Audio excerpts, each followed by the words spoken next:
And lemon tea. Boop.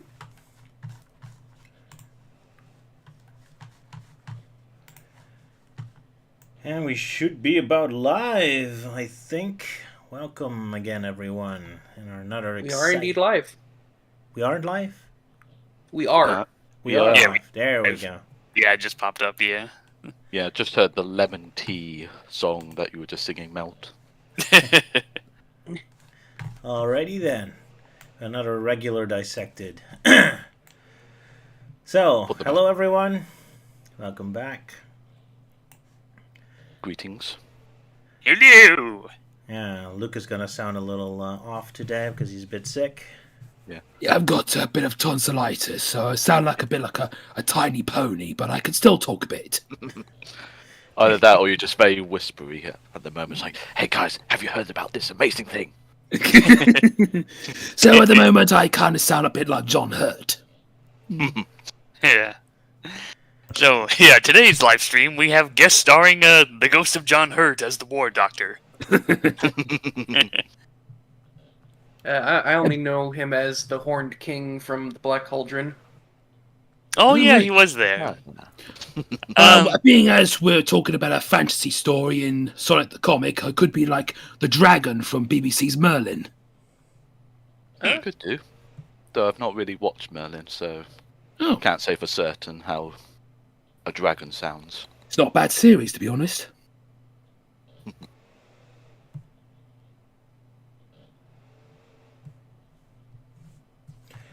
Alright, it's going terrible today. Well, we were just waiting for you, Roger. Yeah, we're I'm a waiting bit for you off to today, sorry. So, have Wait. anyone seen the Mario movie? I guess it's our first stream since that movie's been released. Our horrible rival and enemy of Sonic. It's Yeah. probably gonna do way better than Sonic movie. Yeah, I mean, right now we it's, all- yeah, because it's slowly reaching like 1 million at the box office, yeah. Probably, yeah. Man, it's complete opposite of everything Sonic movie did.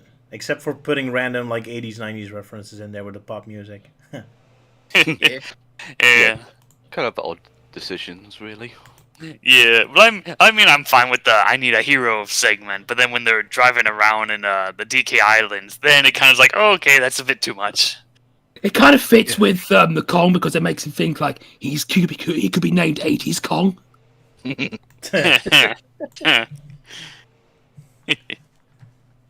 Yeah. Obviously, as Sonic fans, we hated the Mario. No, we don't. The movie was great. Yeah. Yeah, it was a fun movie. It was pretty I good. still liked. I liked Sonic 2 better, just because I feel like Sonic 2 actually had a decent story. Oh yes.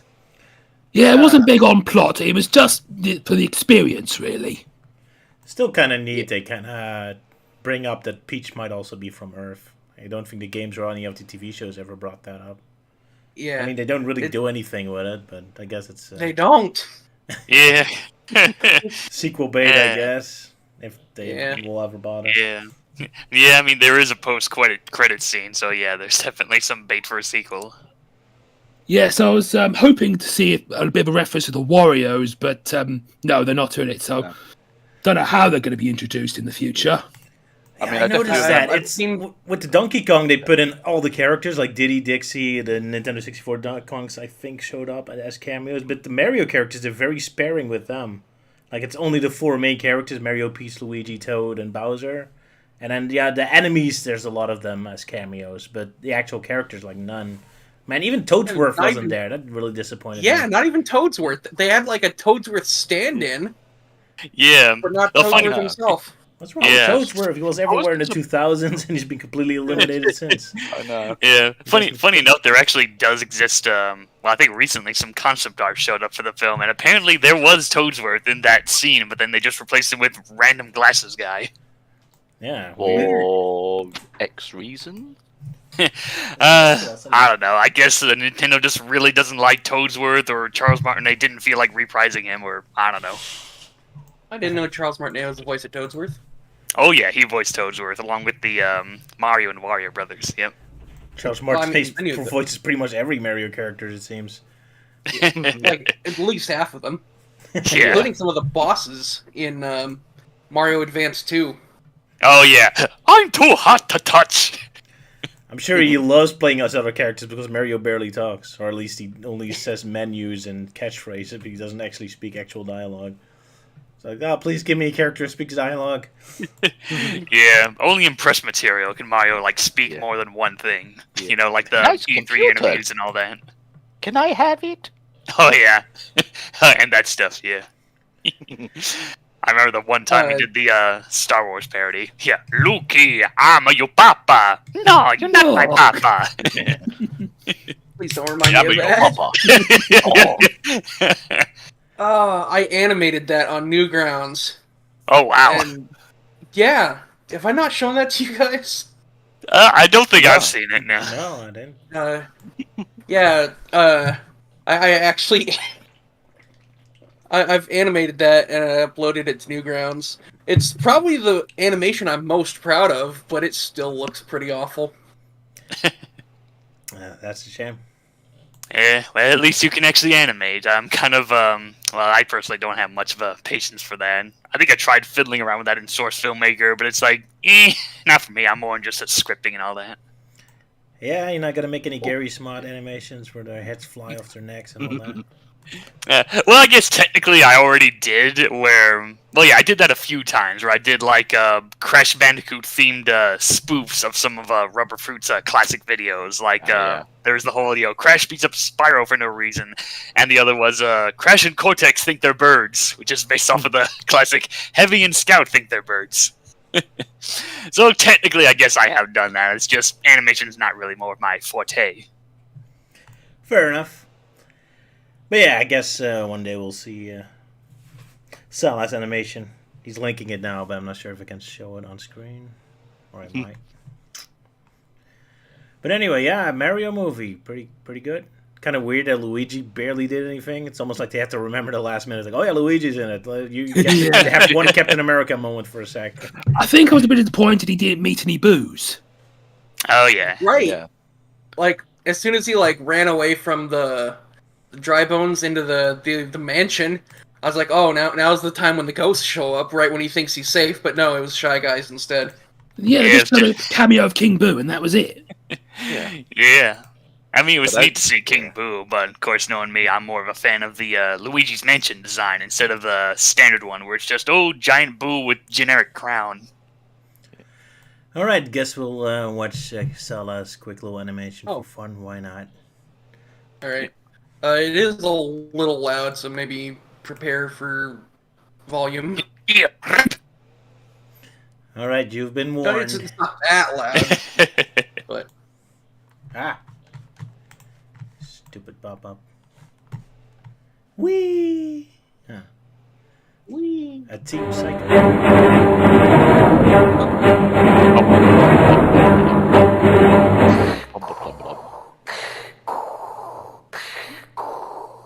Luki, I'm your papa. No, you're not my papa. Oh yeah, I'm your papa. No, you're not my papa. Yes, I'm your papa. No, you're not my papa. Stop saying I'm not your papa, you little brat. You're not my papa. All right, I cut off your hand. Chop. Oh, why you cut off my hand? The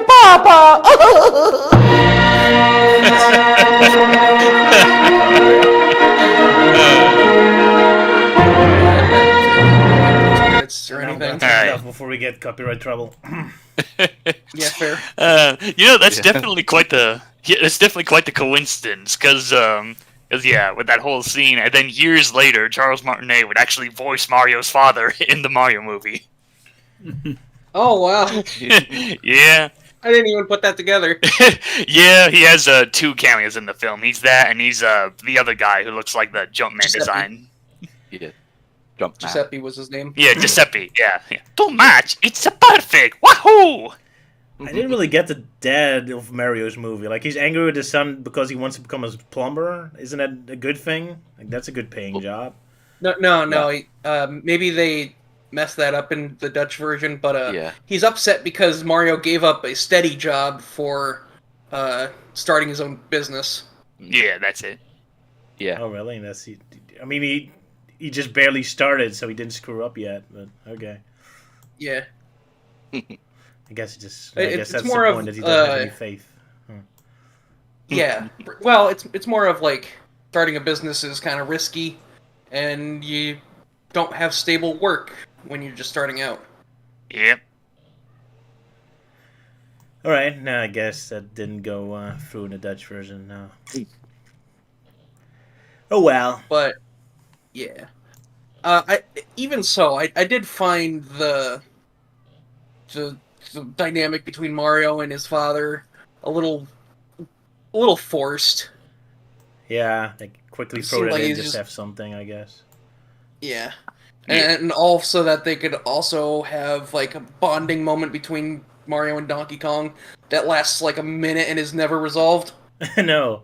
It makes even less sense because Donkey Kong was angry that Cranky didn't respect him, even though he still makes Donkey the main warrior and bases his political decision on his abilities, so he still has a lot of respect for you. I mean, yeah, he cringes. I did like how they made Cranky be like King Louis.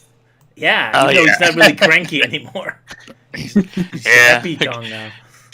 Well, of course, for me, the Cranky Kong I'll always remember most, with a voice specifically, was the DK Country TV show. Yeah, go home and let me get some sleep. There you go, that's Cranky. I think some characters from that even showed up in the movie. Oh, wow. Like I wouldn't be surprised they made Mario Super Show references, so. oh, they did. Oh, in yeah, fact, they in the English dub, Mario's family are voiced by voice actors from the Super Show. Oh, wow, I didn't know that. I know the Yeah. whole deal with Princess Toadstool voicing the gal in the commercial. Yeah. Yep. The gal from the Mario Bros. Plumbing commercial was the original voice of Peach. Mm-hmm. Pretty awesome details, yeah. Yeah, especially when they threw in the Mario Super Show song in there. Yeah. Yeah, it's only part of it, but there does exist an official full version. I've seen it, yeah. Alright. Pretty, epic soundtrack. Man, as little as the Sonic soundtrack wanted to bother with Sonic music, this one just throws in every Mario song in existence. And I hear them from Mario Land, Dr. Mario, Mario Kart, Yeah. Donkey Kong Country. And I listen to the Yeah. soundtrack. It's like every 5 minutes there's like another cameo of a song showing up again. Oh, yeah. And of course, the inclusion of the DK rap with Donkey Kong's debut. Yeah, they did Grant Kirk up dirty in the credits. They Oh, sure did, yes. yeah. Yeah. Yeah, I definitely remembered you going boo, like right when you saw like just From Donkey DK Kong rap 64. from Donkey Kong 64, like nothing else. Yeah. So yeah, if you love references, you love this movie. If you love story, then better go to the Sonic movie. Because, like I said, they're completely each other's opposites. Yeah. Oh man, now I'm just really hoping that when Sonic Movie 3 comes out, I'm just really hoping that it has a remix of Fastest Thing Alive in there, or at least in the credits. Say, come on, that's a damn good song. Put it in there. Yeah, it's really weird. They barely use Sonic song except Green Hill Zone. I'm hoping to hear Live and Learn in there. Ooh, Oh, yeah, that'd be definitely. great. Everyone's waiting for that one. So, Yeah. since I see Bowser on the screen right now, I think the thing everyone was most looking forward to in this movie was Jack Black as Bowser. But I gotta say, I think Charlie Day as Luigi really stole the show. Mm-hmm. I think Yeah, that was perfect casting. Yeah, I was surprised with Charlie Day. Like, the commercials are kind of, I was like, but then when I watched the movie, it's like, oh yeah, this fun, entertaining version of Luigi. I can dig it. Sure, for as little as you did. Yeah, yeah. Poor Luigi wasn't in the movie for very Pretty much. much Princess Peach of this movie. Yeah, I guess that was the whole deal. Like, oh, we don't want to be too much like the game, so we'll just, gender swap. So now it's Luigi in trouble and Peach being the badass, yeah. Even though Luigi's never the badass, but never mind. Well, unless he has a vacuum. Yes. Sure. But yeah, the whole sort of like, like a Princess Peach that's actually capable of standing up to herself and actually doing something, as opposed to just simply sitting in her throne and being like, "Have we called the plumbers?" Instead, she's like, "Right, let's get going and sort this out right now. But this Let's movie not wait has for anyone to do it right now." But this movie has the same problem I had with Sonic CTM, where they spent a lot of time getting allies for the big war, but then as soon as the big fight starts, all the allies are like captured in 5 seconds, and then just the 2 main characters do everything anyway. So you do all this trouble to get those the Kongs on your side, and then just immediately captured. Like, okay, that was Yeah. pointless. Yeah. Might as well just immediately have Peach sent to Bowser and kick everyone's ass because he's pretty much indestructible. Well, at least we could see some familiar Donkey Kong characters. Like the one that got the most praise was the inclusion of Chunky Kong. And then there's Chunky. He's not dead. He's not dead. Yeah. Aren't we all happy? Yeah. So that's neat. Yeah, Donkey Kong got a lot of love, surprisingly. Yeah. So at least the DK fans are eating happy, especially with the recent announcement of the Lego Donkey Kong sets. Yeah. Well, good news for them. But yeah, I don't have any space in my home for Lego, so I'm not going to care. I'm trying to save up space for the upcoming Lego Sonic figures, because I already bought the one from the Lego Ideas series. Cool. Which are you going to buy? The Green Hill set, the Green Hill set, or the Green Hill set? Nah, the Neo Green Hill Zone. Yay! Does it have a red bridge with it and everything? I love I love Neo Green Hill. That's a beautiful one. Sonic Advance one. That's a beautiful zone. Wish that one got more attention than regular plain Green Hill. Yeah, well, that and just wish the Advanced Trilogy in general got more love. Indeed. Oh well. Anyway, shall we move on to Sonic X or Sonic the Comic, or what are we gonna do? Melting Man, you were in a hurry, or not? Oh no, it's fine. Like I have to work today, which is well, it's something I used to do, but when I moved to full time, like yeah, I get weekends off. But recently the evening crew's been a little short staffed, so I have to work today. But that won't be until a couple hours, so I'm good. All right, fair enough. Then I guess we'll move on to Sonic X 65, the return of the Chaotix, and the final official begin of Tails and Cosmos or a romantic relationship. So, anyone wants to do a synopsis, or should I?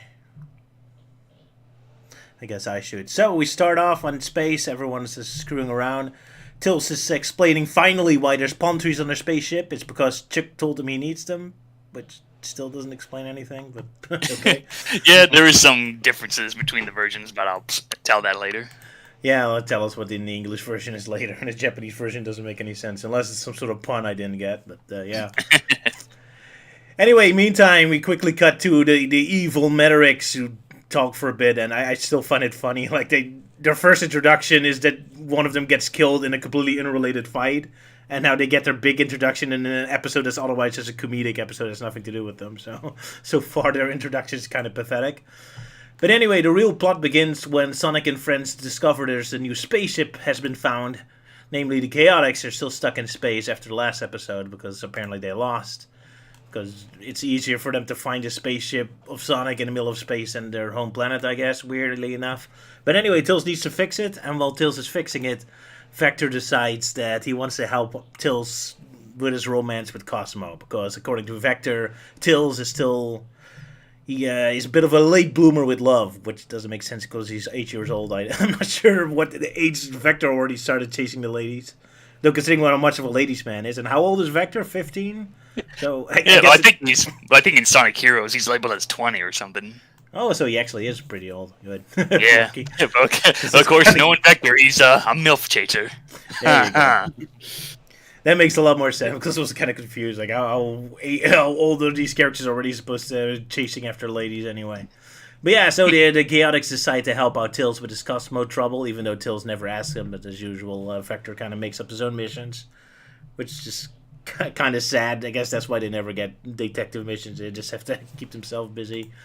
Anyway, yeah, so Vector starts coming up all kinds of plans. We get a bit of an imagination spot how he imagined it goes, and I'm sure it's a JoJo reference, as Sala will tell us. When Tails is all dramatically looking at all that. I don't know. As much as I would like to claim it is, it's really not. It could be. But, like, the character that is most well known for this is a JoJo character, but he did not start the fashion trend. He's just the most famous example of it. Close enough. Yeah. I even have in my notes here, lots of removed scenes in the 4Kids dub, including the totally not JoJo's reference. Oh, yes, yeah. The fantasy scenes, yeah. Oh, look at this beautiful screenshot of Charmy. But anyway, so apparently their plan is to use Knuckles as a bad guy to fight Cosmo, so they're teasing Knuckles, knocking him unconscious. I bet Robotnik wished he had that stuff of them, which they have some sort of weird perfume that knocks him out cold. Then they draw signs on him to make him look more like a villain. Oh yeah, we got a very weird scene where Bo-kun is suddenly very long. I had no idea what that was all about.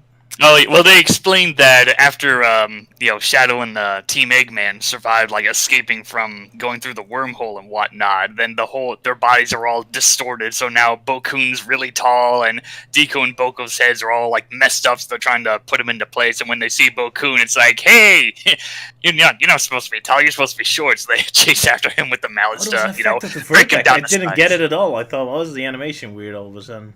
Man, no, it's mentioned in both versions. Oh, I thought he upgraded his legs. Nah, it's mentioned in both versions. It's just maybe a little more comedic in the English dub. In the English dub, Boko was Deco and Boko were both hammering away at Boko's head, and Boko was like, "I can't believe my head got misshapen too." Deco's like, "It's not. I just like hitting you with this hammer." Oh yeah, that was a great one. Nice. That's a good one. Sometimes they have a good joke. But yeah, anyway, I skipped a scene, sorry. But yeah, Knuckles, Espio tries to make Knuckles come across as an enemy, but instead everyone thinks they're just dancing, so now instead Cosmo has more respect for Knuckles, so good for Knuckles, even though he won't appreciate that later. Then they come up with Plan 2, because Cosmo, at the moment, happens to be working on a surprise party to reward everyone for helping out so far. Because I guess he wouldn't be along for the actual celebration in the end. But anyway, so Vector and Espio want to push them into each other when it's dark. But of course they screw up and instead they knock themselves out and accidentally run into boxes or something. Yeah, well, they try and grab Tails and Cosmo when the lights go off, but instead they grab boxes and then bump into each other. Because they don't see anything in the dark, yeah. Bunch of idiots. Wah, wah. But yeah, I mean, while they keep talking and have another stupid plan with a handkerchief, which doesn't work because it just results in Tails and Cosmo like mocking the handkerchief and immediately discovering it's Vector, so just embarrassing him. But even without the Chaotix intervention, Tails and Cosmo are doing a perfectly fine job of falling in love with themselves while they're just talking. Anyway, Vector wants to finally just help out normally, but accidentally knocks over the disco ball that bounces around. Tails gets this heroic moment. Then he starts groping Cosmo a lot by accident, of course. And everyone's happy. First Sonic OVA where he's groping Sarah, and now this happens.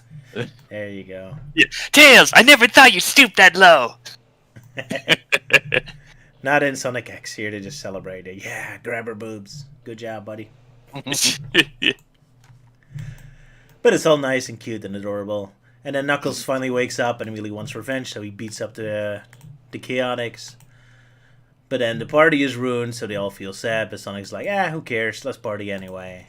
And then Charmy and Espio themselves get painted over, except at first I thought it's revenge, but instead it's just to play some sort of weird Japanese culture thingy, I guess, which I don't get. Well, Amy has a dress, I'm not sure how she gets that. Did she bring that along while they had to pack the rocket in an emergency? Or did Chris's parents send it over? Probably. I guess there was a shop on one of the planets. Oh, that's a good point. But I prefer to think that Chris' parents brought it for Chris. Yeah, I kind of like the planet idea. It's like, oh, let's go to Galaxy R Us for our clothing.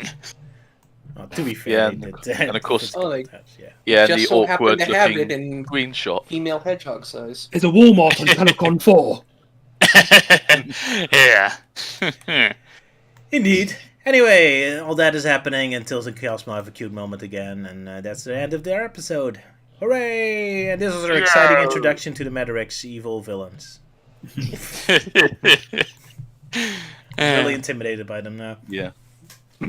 I do remember one scene where one of the Metrix leader was like, we're going to war, and they get this army behind her, but there's about, 20 soldiers there? Yeah. Like, you zoom out, and you're just like, there's about 30 of them, or something? Yeah, I'm sorry, it's just like saying I just kind of found it funny, like it's gradually zoomed out, like how that Meta Xbox was literally just standing, like, in like an open sort of like cavern type place with most of his army behind him, but yet he has like 3 TV monitors outside. I'm just like, why are you doing that outside? Why aren't you on board the ship? He just wanted some fresh air. Really? Does he want that much fresh air? As in no air at all? Fresh air in the old cold vacuum of space. Yeah, in space, no one can hear you breathe. No, kind of hard to do there. Because by that point you'd be dead. Yeah. So, Not if you're Sonic character. So here's a fun fact. One of the Metarex generals, specifically the one with the really tall head, is voiced by Sean Schemmel, who is also Black Doom from Shadow the Hedgehog. Oh, nice. Ah.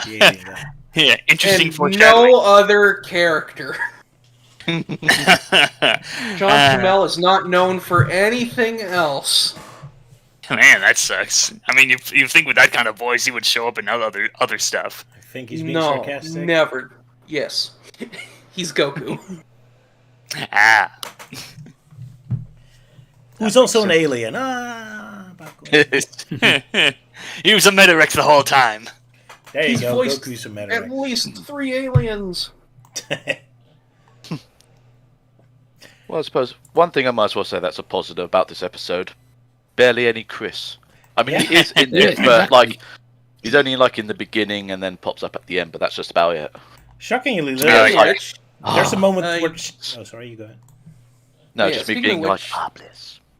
There is the reason that there's palm trees on the Blue Typhoon in the English version. Tails explains that Chuck says it's nice to make a ship feel like home to boost the morale. Oh, that makes more sense. Yeah, it makes more sense. Because in the Japanese, it's like, oh, just Chuck says we need palm trees. And I'm like, oh, okay, I think Tails has been listening too much to back when Chuck got drunk on that boat trip in that one episode. Probably. Like, Tails, you need palm trees to fly. That's the way to do it. It's like having palm trees on the Starship Enterprise. I do kind of That like could the use aesthetic, the to be fair. But I have to assume it's plastic palm trees, because I'm sure realistic palm trees would survive. Then again, it's a Sonic character palm tree, so who knows? I mean, having orange trees on the Going Sunny makes sense, as that's their food supply. Yeah. Maybe the think more palm trees also specifically their food that's, supply. Nice coconuts. The orange trees on the Thousand Sunny are more for Nami, just for sentimental reasons. Yeah. But I'm sure they do eat the oranges. Why not? Yeah. Yeah, there's the scene where Shadow is looking at his inhibitor rings. I was kind of expecting him to think of Shadow, of Chris there. Would be perfect Chris romantic scene. Yeah. No, he's my lover boy. Yeah, I was Get me expecting back that as well. Yeah, like a flashback to Chris, but nope, he just stares at it. Lucky I'm us. so fabulous! I was kind of surprised this is the first time Eggman is actually talking to Rouge about her breaking into his ship. Because that's already happened, like, how many episodes ago? 20? But it's the first time they actually have a full-blown, frank discussion about it. Well, kind of briefly brought up anyway. Like, oh, I expect to pay for it. I'll give you my services. And no melting man, not those services. I mean, I'm not saying much. I mean, Roots has already been getting some love recently with the Sonic channel art and all that. And Sonic Prime. Oh, right, Yeah, it was yeah. pretty awesome new drawing at the Sonic channel. Yeah, they're Nice to just see chilling out in Central the City or bathroom. Yeah. reference to, yeah. So there was quite a bit changed in the 4Kids dub, most Oh, of yes. which is removed scenes of the Chaotix inspirations for their plans. All Yeah. of those were removed for some reason, but strangely, they didn't remove the scene of Espio and Charmy doing the kabuki dance right at the end. Yeah, it just comes off as really random in the English dub, while in the Japanese it's like, oh, just traditional Japanese face painting thing. Yeah. Yeah, kind of weird they remove all the Japanese references that could still make sense from a Western perspective because it's just romantic movie cliches. But they don't Yeah. remove the thing that's the most Japanese about all of this, yeah. Yeah, I mean, like with the fantasy stuff, like yeah, Cosmo's in a kimono and all that, but I mean, it would still work, still give the general idea. Yeah, There maybe was because the also first quite one's a too bit of violent. Oh, sorry, yeah, Sala, go ahead. there's also quite a bit of removed text, but we've actually learned something between our last stream and this one, is that 4Kids didn't actually remove that text in any instances where text is removed.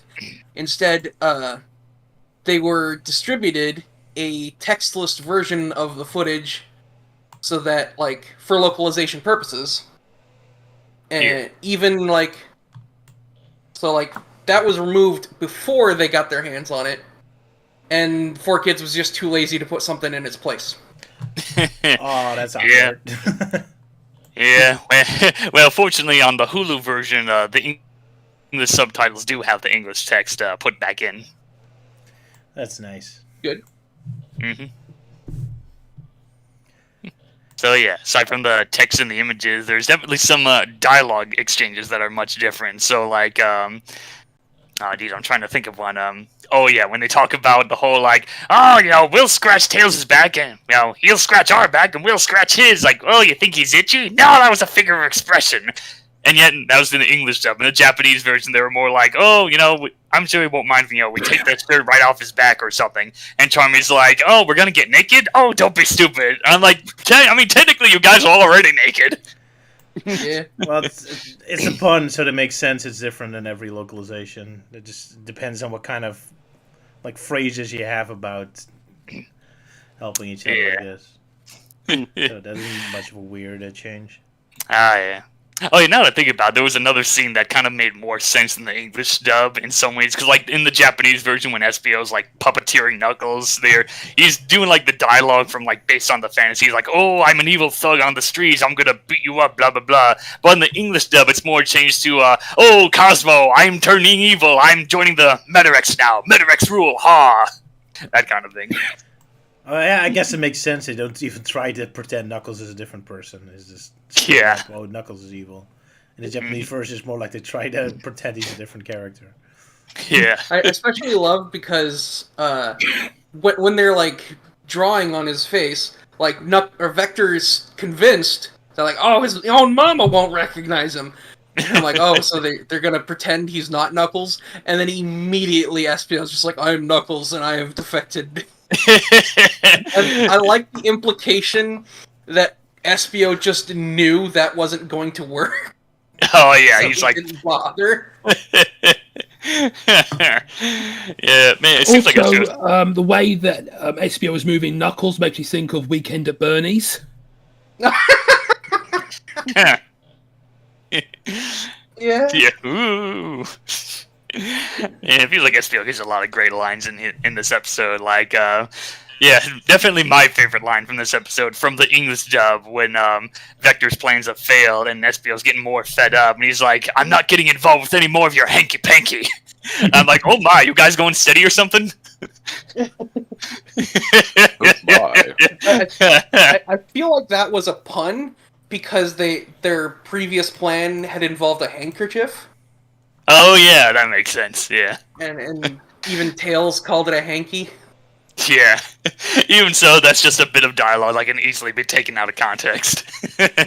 Speaking of, that's another example of text that was removed. It was Vector's name was embroidered on the handkerchief. And oh yeah. Like reads it out loud, but in the 4Kids version, it just zooms in on it. There's no text at all. Yeah. Oh, it's written with invisible ink. Yeah. Yeah, I don't want to know where that hanky has been. Oh yeah.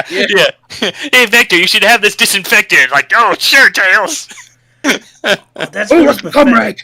Because I understand they don't put in the text that's just in the background, but if they actually zoom in on it, I mean, 4Kids is capable of drawing or changing the art, right? Because they changed Rouge's boobs and all that.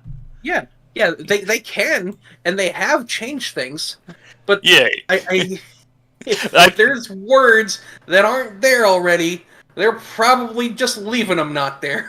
Yeah, that, and they can also be very inconsistent. Because I remember watching a video of like the differences between the English and Japanese dub, and apparently with editing Rouge's boobs, it sometimes can be a bit inconsistent. So like sometimes they're reduced, sometimes they're left as they are. Yeah. But never bigger. Yeah, that's for the internet to do. They're just so amazing. They can't get themselves up to it. It's like, no, it's too beautiful. We can't change it.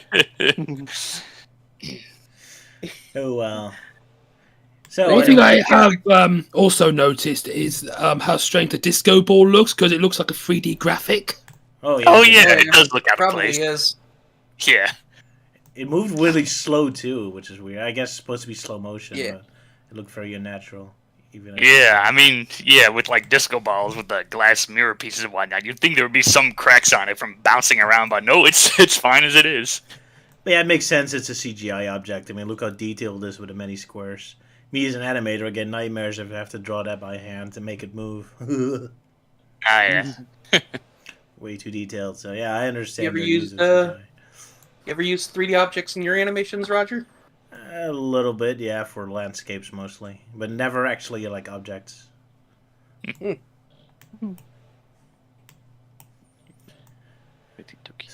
Not much. I'm not much of a 3D guy. Other than making Sonic Roblast 2 levels, I guess. But it's more 2D work anyway.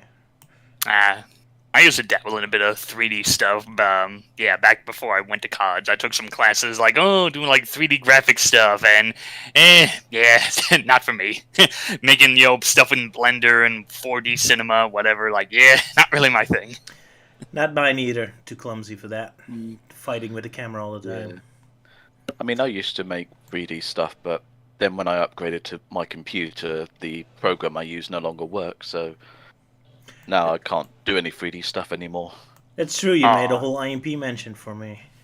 Yeah. Scene in Mega Man Command Mission, I think. Yeah, I definitely remembered I like sent you over like a crap ton of like, still frames just to give like a dramatic camera pan, but in the end it just came out all wonky. My fault though, because I didn't know how to properly render in a video format, so it's like, I'll just do it frame by frame and just send it to Roger, and you were like, why did I say yes to this? I seem to have Dr. Eggman on our chat. Hi, Dr. Eggman. Yeah, some guy's spamming in the chat there, yeah. Which version? An annoying version, I guess. The game version? Sonic Boom version. the Pontap version, yeah. Oh yeah, enjoy your evil ham. Pretty much. Alrighty, so anything else with the Sonic X episode, or shall we move on? Well, I have noticed in one of the fantasy sketches involving the handkerchief, I noticed that Handsome Tails looks a bit like Antoine. Oh yeah, it almost does. As in post-reboot. Yeah. The post-reboot one when Antoine went commando when he ditched the uniform. Yeah, he's a bit more badass. Oh yeah. I mean, he's badass mostly in both timelines, but yeah, in the new canon, it's full-on badass. There you go. So yeah, if Antoine ever, if Sonic CTM or Archie ever got an anime version, now you know how Antoine would have looked like. He'd be like this all the time. Princess Sadie, mademoiselle. Also, I remembered Melting Man's did a picture of Handsome Squidward versus Handsome Snively. You could put Handsome Tails in there. Oh yeah, oh man, I should have done that. Yeah. Handsome Snively versus Handsome Squidward versus Handsome Tails. Who is the most handsomest? Well, yeah, that would have been like the second time I'd done a third one. At least I did it with the Sonic Man episode, with the roboticized Sonic episode on Archie Sonic Character Files. Yeah, now all we need is Sonic Man from the Mega Man Sonic crossover versus Sonic Man from Sonic 06 versus Sonic Man from Mega Man DOS version. Right, why not? And then Sonic Blast Man too. Why? The video game character. Alrighty, Sonic Fleetway time. Yep. Yeah. Right, mate. Then let's go to Sonic the Comic. Tails teams up with Knuckles. Oh my goodness, how exciting. But first, the Brotherhood of Metallic X, Part 1. Anyone who wants to do a synopsis? Sonic versus his greatest foe, annoying clown man. Sure, I'll do it.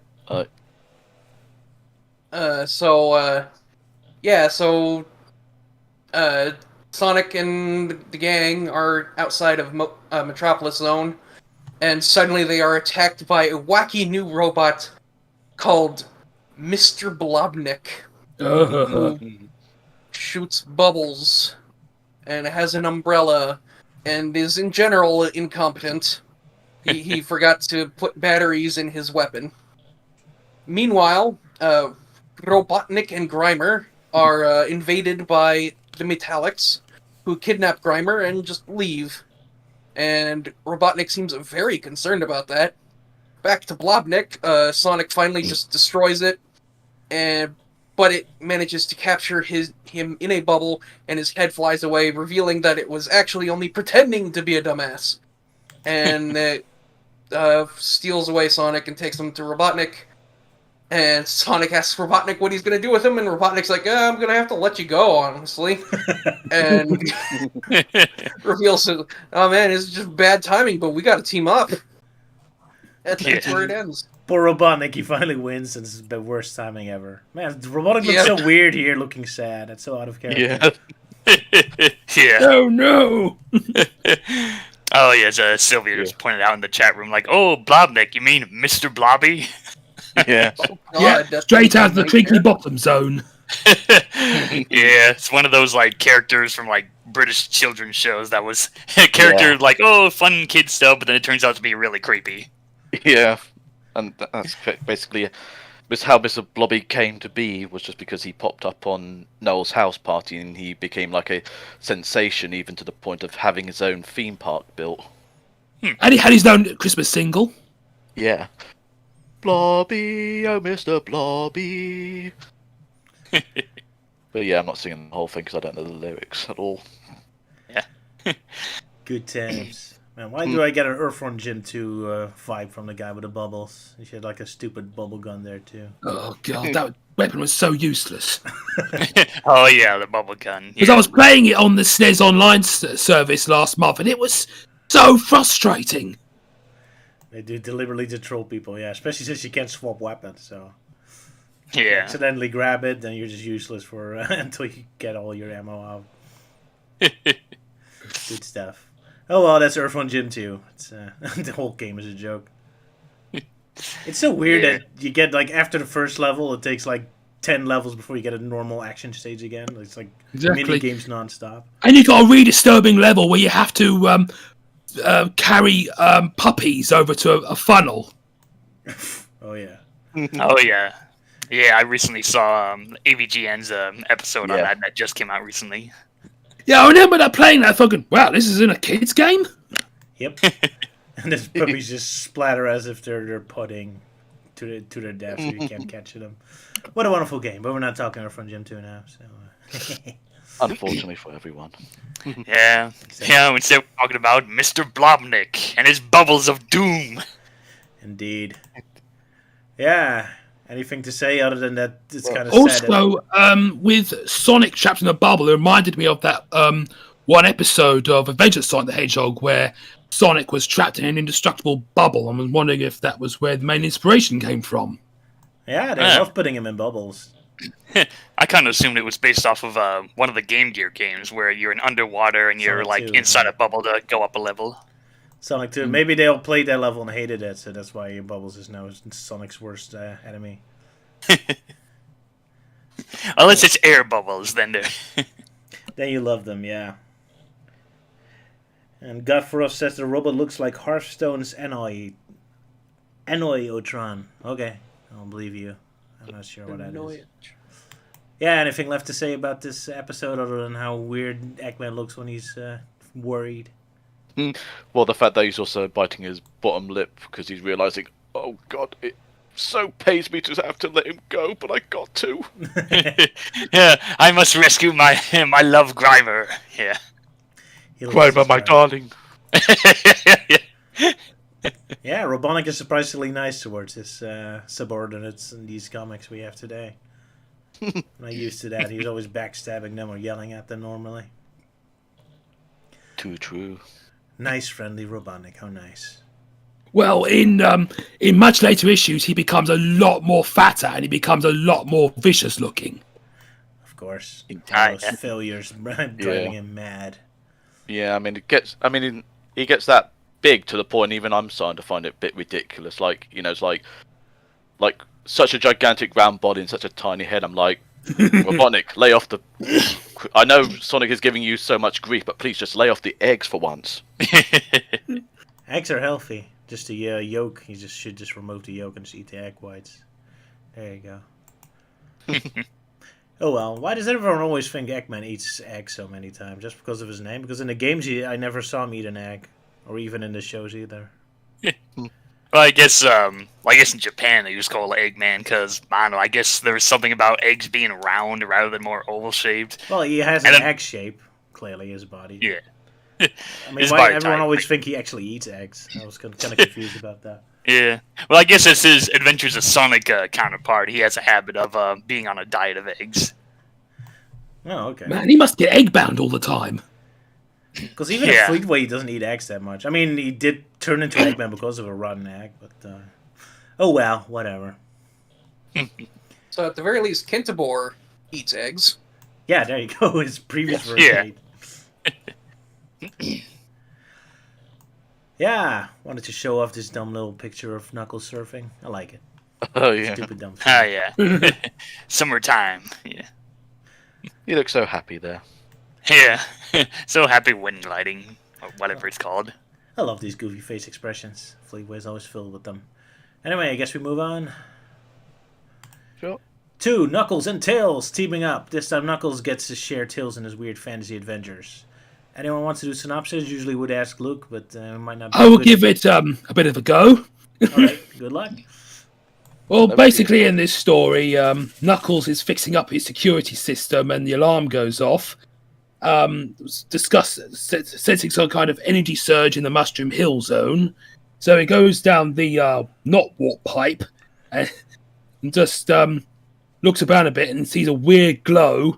And then he sees Tails being summoned by a creepy-looking fox wizard into an unknown universe. So he just thinks he's a bad guy, because I wouldn't blame him in that art style. So he goes through the portal and ends up in the magical world of the Nameless Zone. And of course, they all become good friends again. And of course, the old sage guy thinks that Knuckles is Sonic because he hasn't met Sonic, of course. And so apparently there's a new problem. Errol Blackform decides to cross the bridge because the evil warlord Trog has kidnapped the 2 of the Enchanter Kings. So and so but of course that Errol did come back, but in a very different way, because now he looks like a very ugly person, an ugly troll creature. Oh, poor guy. He just gains a couple of pounds and you call him ugly. And he's a little purple. I find it kind of interesting that Knuckles takes more offense to Tails thinking Sonic's his sidekick than the fact that they call him Sonic now. Guess Knuckles is more interested in... I suppose it's like when you're doing a D&D session and one person doesn't turn up, so some person gets their friend in to fill in as the person's character. All right. Oh yeah. But yeah, I love the last page. Like, hey, look at me, I'm sexy now. Yeah. Once you go purple, you never go back. What a hey, look at me face. Dark powers, not even once. Yeah, I'm taking my Snickers.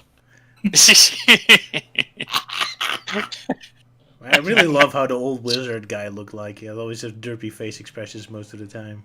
You British are really I liked it when he appeared in the portal at Summoning Tails, and he looks like a bit downright creepy. Yeah, he looks like a villain there. Yeah. Also, kind of amused that Knuckles is angry at Tails. So, hey, I thought Tails was staying in the Mushroom Hill to help out, and instead he's here. But isn't he still in Mushroom Hill?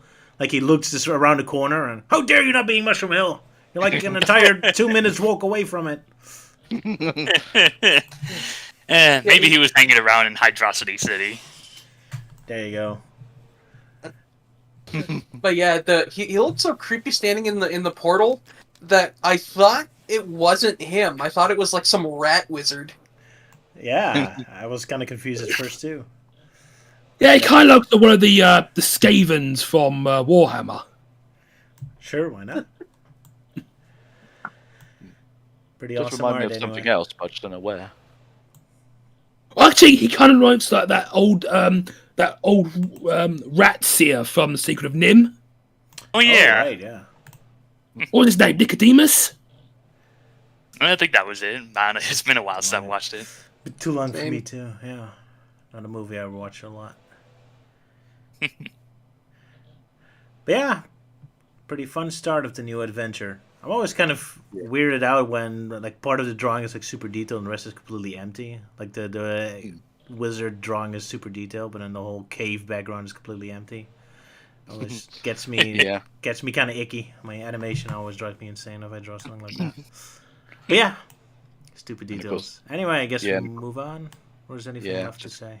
I was just saying, like, just seeing, like, Tails' reaction, like, when Knuckles just is about to thump, like, the shaman in the face. Like, where am I? Where am I? Tell me or I'm going to punch you. Tails looks kind of funny, yeah, especially in the first panel.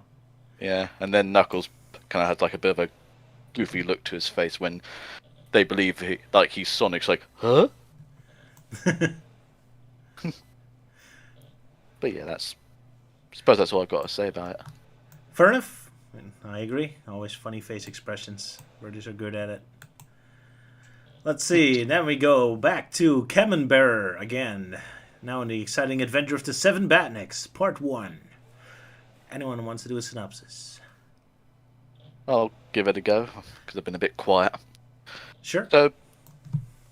So Sonic and Tails are at Hilltop Zone with fire extinguishers as they end up taking on a Rexon Bagnik. And with Tails distracting while putting out its fire, Sonic spin dashes into it and frees the animals and then like saying, well, my job's done, let's go, as we runs off seeing all the Badniks melting in the lava. And just a short time later, the Badnik Army repair functionaries, aka Bath, turn up to try and do some repair work to the damaged Badniks, or at least salvage what they can. And just as they were just talking about like the mess like Sonic left behind, Robotnik suddenly just jumps out of nowhere from his Eggmobile, about to mosh pit them. Greetings, it's time to mosh pit! It's so weird to see him just so physical and all that, so intense. Like dramatic anime entrance. Whoa! It kind of reminds me of that bit from Revenge of the Sith where Count Dooku did that flip. Oh, right. Oh, yeah. It almost looks like he's coming in for a wrestling move. Yeah. Punch slam! It's an epically random dramatic entrance, I yeah. think that's the coolest move he's ever done. Yeah, just like jumping out of his Eggmobile from a great height. It's like, don't worry, you will break my fall. That'd be funny if the next drawing just had Camembert crushed under him, yeah. Yeah. But yeah, Honestly, the phrase "Don't worry, you will break my fall" is the most Eggman line I've ever. Yes. Yeah. But yeah, basically, Camembert obviously mentioned like with all the problems like Sonic has been causing for the Badniks and such. But Robotnik says, "I have a most brilliant plan, and come meet me at my fortress, and I'll explain it all." So after they've salvaged what they can, Robotnik's brilliant plan, or cunning plan, is to transfer his advanced Badniks from the Palm Tree Panic Zone all the way to Green Hill Zone, where he intends to create a impregnable fortress that Sonic won't be expecting. And when Sonic comes expecting the Green Hill Badniks, instead he'll end up finding that he's facing against the Palm Tree Badniks, and then kablamo! Sonic will be defeated. Well, why the heck does he use like one starting zone for another starting zone? I mean, I guess Sonic Mania Indeed. did this again, but then with the Death Egg robot. So he actually used a final boss instead. It was smarter. This Robotnik is kind of stupid, but oh well. But of course, yeah. But with Cam and Bert obviously being like, praising their high and mighty Robotnik, say like, yes, he's right, we've got to do this plan. So they attach the Bathmobile to an arc pod, and they make their way to Miracle Planet, to Palm Tree Panic Zone, so they can swap out the Badniks. But yet, as they land, they realise they have a bad feeling about this, and thus that part 1 ends. Also, he's telling her to polish his hammer. Oh Yeah. no, he's going Of to polish course. his hammer. I'll polish my hammer, Cam. Of course, he's so addicted to his hammers. Yeah. Should we make a sexual reference there? I guess not. No. Yeah, No, I think Bert just wants some alone time with his hammer. There you go. or maybe he's just getting himself ready for the hammer throws, but he doesn't quite understand that it's not that kind of hammer. I guess not. But I guess so silly that can't they just tell the Badniks to move? I mean, they're the ones who put them there anyway. Now they have this whole complicated mission just to swap robots around. Oh Yeah. wow, silly wacky cartoon logic you're not supposed to think about, I guess. Yeah, I think the artists obviously had to take some liberties with the Badnik designs from Palm Tree Panic, because like they definitely look radically different compared to how they normally look, especially Mosquite, because he's like a face, almost like a blow dart shape with wings, and yet here it's like a big round ball with a rill on the nose. Oh yeah, so basically, if Ski became a fan of Batman, I am the Yes. knight. Also, I've noticed that when Robotnik's talking to them, showing off the Badniks, his head's suddenly grown a lot taller. Hell yeah, he's really excited about showing off his Badniks. It was said on that Why, day man? that Robotnik's head had grew 3 times that day. Yeah. Oh yeah. Then of course there's Tembo, whatever his name, which just looks like a recolored motorbug. Yeah, it's just kind of funny. Like, I mean, I'm just kind of wonder, like, did he actually look at the sprites, or did he just like, I'll just try and do what I can. I'll just make them look like the Green Hill Badniks, but a little Just more wing it different. from my memories from 2 months ago. Yeah. Yeah. I mean, I did show like the picture in the chat about the Badnik. So if you want to show it in the stream, you can, Roger, just to see like how very different they are. I also like how they made Cam look a bit more nicer now, because in earlier stories, she kind of got this big, creepy, toothy grin. Yeah, I think maybe that the writer got told off, say, for like drawing very scary female characters. So it's like, look, you got to calm down with that. I know that's your thing, but come on, you got to, make them look less terrifying. Yeah. So I think she kind of looks better in this updated face. Or more terrifying. More threatening. Yeah, but of course we all know who the real design. Yeah, the real better designs for Cam and Bert are, and that's Ewan's drawing for the thumbnail. Yeah. Yeah, pretty It good was only job done on last minute. Kind of cool to see those minor characters show up in fan art now. Yeah, I think some people have done fan art, but like I said, they only appeared in only a few stories, so obviously not as much fan art by comparison. Yeah, I guess there's some of the more obscure characters in the Fleetway Sonic universe. Yeah, but ones that do have a unique part. I mean, we never really get to see any kind of robotic mechanics. So it is an original concept, not that they're just random villains, like another throwaway generic villain that shows up and doesn't really mean much. So they are unique. I am noticing that their design changed a little bit with this new artist. Like especially Cam looks a lot more like normally attractive. Like the previous artist made her much more creepy with a giant grin all the time. Yeah, and I think they ended up trying to make like Bert a bit more groomed by comparison, or basically just going for more of the bull from the old TV show Bullseye. Oh, right. I guess. I mean, so. Luke knows that. Oh well, each artist has their own thing.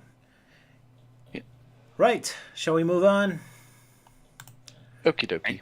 to the next Sonic the Comic, where we continue with the Brotherhood of the Metallics. I just love the cover of issue 60, because you got Grimer in the background looking like the part of an album cover. Yeah, I was about to say he looks like a gangster. Yeah, comedy man. Yeah. Like he should be Even bobbing though his the head in fact- the background like yeah. that. It's kind of funny because like he's like, oh yeah, I'm with him now, even though in reality he's like being held against his will. Yeah, what's that, dog? With Darius all like, Where you at, dog?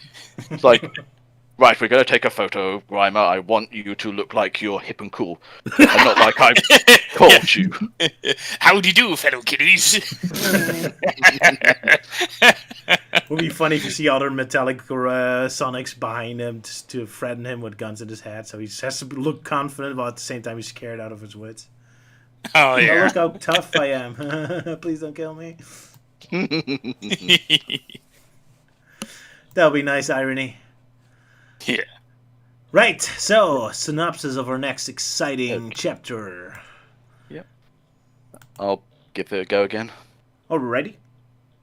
Yeah, why not? Because I've been a bit quiet lately. I've got to, pull my weight in this stream once in a while. Yeah, so I'm not the heaviest one anymore. That's all you gotta say. Is just yeah. Just, I was about to make a fat joke about myself, but never mind. yeah, no, I ruined it for you. So, There you go. so anyway, part 2 of the Brotherhood of Metallics. Sonic pretty much just assumes that Robotnik is basically tricking Sonic, but Robotnik keeps on trying to tell Sonic, like, no, it is not a trick. We are all in danger. The Brotherhood of Metallics are going to do something bad, and I do not want to be involved in it. So, and of course Sonic is like pointing the obvious, like, hey, that's right, the Metallics I recently fought. Mention the Brotherhood. How many Metallics are there? I don't know, but I imagine they're probably held up in my old base in the special zone. And I need you to rescue Grimer. Oh, rescue Grimer? Fair chance. But then, because Robot's like, you do not stand and suffer consequences of all this because Grimer was the one who created the Metallics. And of course they sealed off all ways to the special zone, except with a star post. Oh right, so you want me to basically go all the way to the special zone to rescue Grimer, all because I'm capable of working a star post. And of course Robotnik looks there, it's like, oh, finally I got through to that idiotic hedgehog. And of course Sonic builds up speed and goes through the star post and ends up in the special zone, where he finds the Egg Fortress, and of course easily gets in because it's all continuing on from the Knuckles stories that we talked about a month ago now, I think. But yeah, Sonic goes through and he checks through everywhere to try and find the Emperor and whatnot, and sure enough, after a moment he finds them with the Emperor, Grimer, and 2 Metallics, as the rest have basically gone through the pirated Omniviewer to Miracle Planet. Grimer has created the Alpha device that would give the Metallics total power, unlimited power as it were. And just as the Emperor Metallic is about to go through, Sonic jumps in and swipes the Alpha device, and in a 2-page comic page, derp, I'm saying, don't know why. But in the 2 pages, it's basically like panel of like the Metallics beating up Sonic and just hitting each other, and then Sonic basically destroys one of the Metallics with the Alpha device, like a batter up. But then the Emperor's holding Grimer hostage as leverage. Like, if give me the Alpha device or I kill Grimer. It's like, as if I would do that. But you have to. You're a fleshling. You do not have the lack of mercy. And he's like, oh yeah, good point, and just hands over the Alpha device. And then the Emperor goes through the Omniviewer whilst throwing Grimer away. And Sonic is about to go through, but Grimer says, it's already too late. The Brotherhood of Metallics have already won. Dun dun dun. End of part 2. To be continued, yes. Yeah, everyone's surprisingly nice. Sonic actually willing to help Grimer and doesn't care he dies. Yeah. It's out of character for him. Robotnik is surprisingly nice toward Grimer and Camembert before. I'm always getting scared. But yeah, another fun comic. And I really love the look of Emperor Metal Sonic. He really looks intimidating. Although Yeah, it's and the kind of fact, like, pathetic he's- how weak the other Metal Sonics are. He's getting Yeah, killed and the one by fact he's one. upgraded himself from a stationary seat to a floating seat. Yeah. Pretty sweet. But yeah, do like the panel, like, because even when I was young and reading the comic, I thought that, like, the whole sort of like fight was pretty cool. I mean, like, Yeah. and also in a way, it's like a breath of fresh air because it's not like a character is forced to say something in every single panel. That's a good point. Yeah, they just let the action happen. That's very nice. Wish Pontiff learned that they don't have to have a punchline every single 5 seconds. Yeah. My wife just brought up in the cover that it almost looks like Emperor Metal Sonic has a giant smile on this plate. Yeah, because I do like the sequence where one of the Metallics fires a missile at Sonic, and so Sonic picks up another Metallic and uses that to destroy it. That's a pretty awesome move, yeah. Yeah, I mean, if anyone else, like, you know, well, Sonic would be considered like a, whatchamacallit, I forget the saying, it's like something of murder. I don't know, never Sonic mind. is merciless towards his enemies. Could do, yeah. I was going to go with I that. don't know what words you were looking for either. I Always know. fun when it's on the can't tip of remember your the word. tongue. Yeah, so annoying. Psychopathic? No? Psychopath. I don't know. I mean, it's literally on the tip of my tongue, like an accessory to murder. That might be it, yeah. There you go. Yeah, that's it. Thank goodness. That's Sonic using a baseball bat to fight enemies. I guess he's already training for Smash Bros. I thought it was like, it kind of looks like a flute. Yeah, good point. Yeah, it really does look like a flute. Yeah. I can't unsee the flute. Yeah. Yeah. I And I guess the Emperor Metallic's master plan is to go all Pied Piper on Blue Yeah, Freedom exactly. Planet. Sure, Now I've just got that image in my head of like the Emperor just playing the flute. Now it's like. So I'm thinking more of that Dragon Ball Z movie where Goku says, "I want the magic stick." Oh yeah. Stick of truth. But yeah, like I said, like in the one panel where Robotnik is trying to explain to Sonic like how serious the gravitation of this whole situation is, and yet up until the point when the star post is shown, and like Sonic's like, "Oh, now I know why you need me, because you need me to go use the power of the star posters to go in and get Grimer." And it's like, finally, I got through that idiotic hedgehog. That's a great face expression, yeah. Robotnik is so shockingly expressive this time. I mean, he's always expressive, but like other expressions than anger and joy and hatred. Yeah. Now he's just sarcastic and fearful and all that. That's kind of cool. Yeah. But it's a really cool drawing, yeah, with Robotnik all exasperated. Oh, finally. That's a look we don't get to see very often, no. Yeah. Good stuff. But yeah, also kind of noticed that the colouring style is a bit different compared to the previous story, since it seems like Richard Elson, like you said, is so popular that he can't do both inking and colouring, so he's obviously had to get the help of John Burns to help colour in. I can't And that's imagine all it's a lot of work. I mean, these comics came out bi-weekly, Yeah, every 2 weeks. and it's really complicated coloring, so it's impressive. Those guys must have worked very hard. Must have done. Impressive work. But they didn't work on Judge Dredd at the same time, right? It's a whole different team. I imagine it's a different team.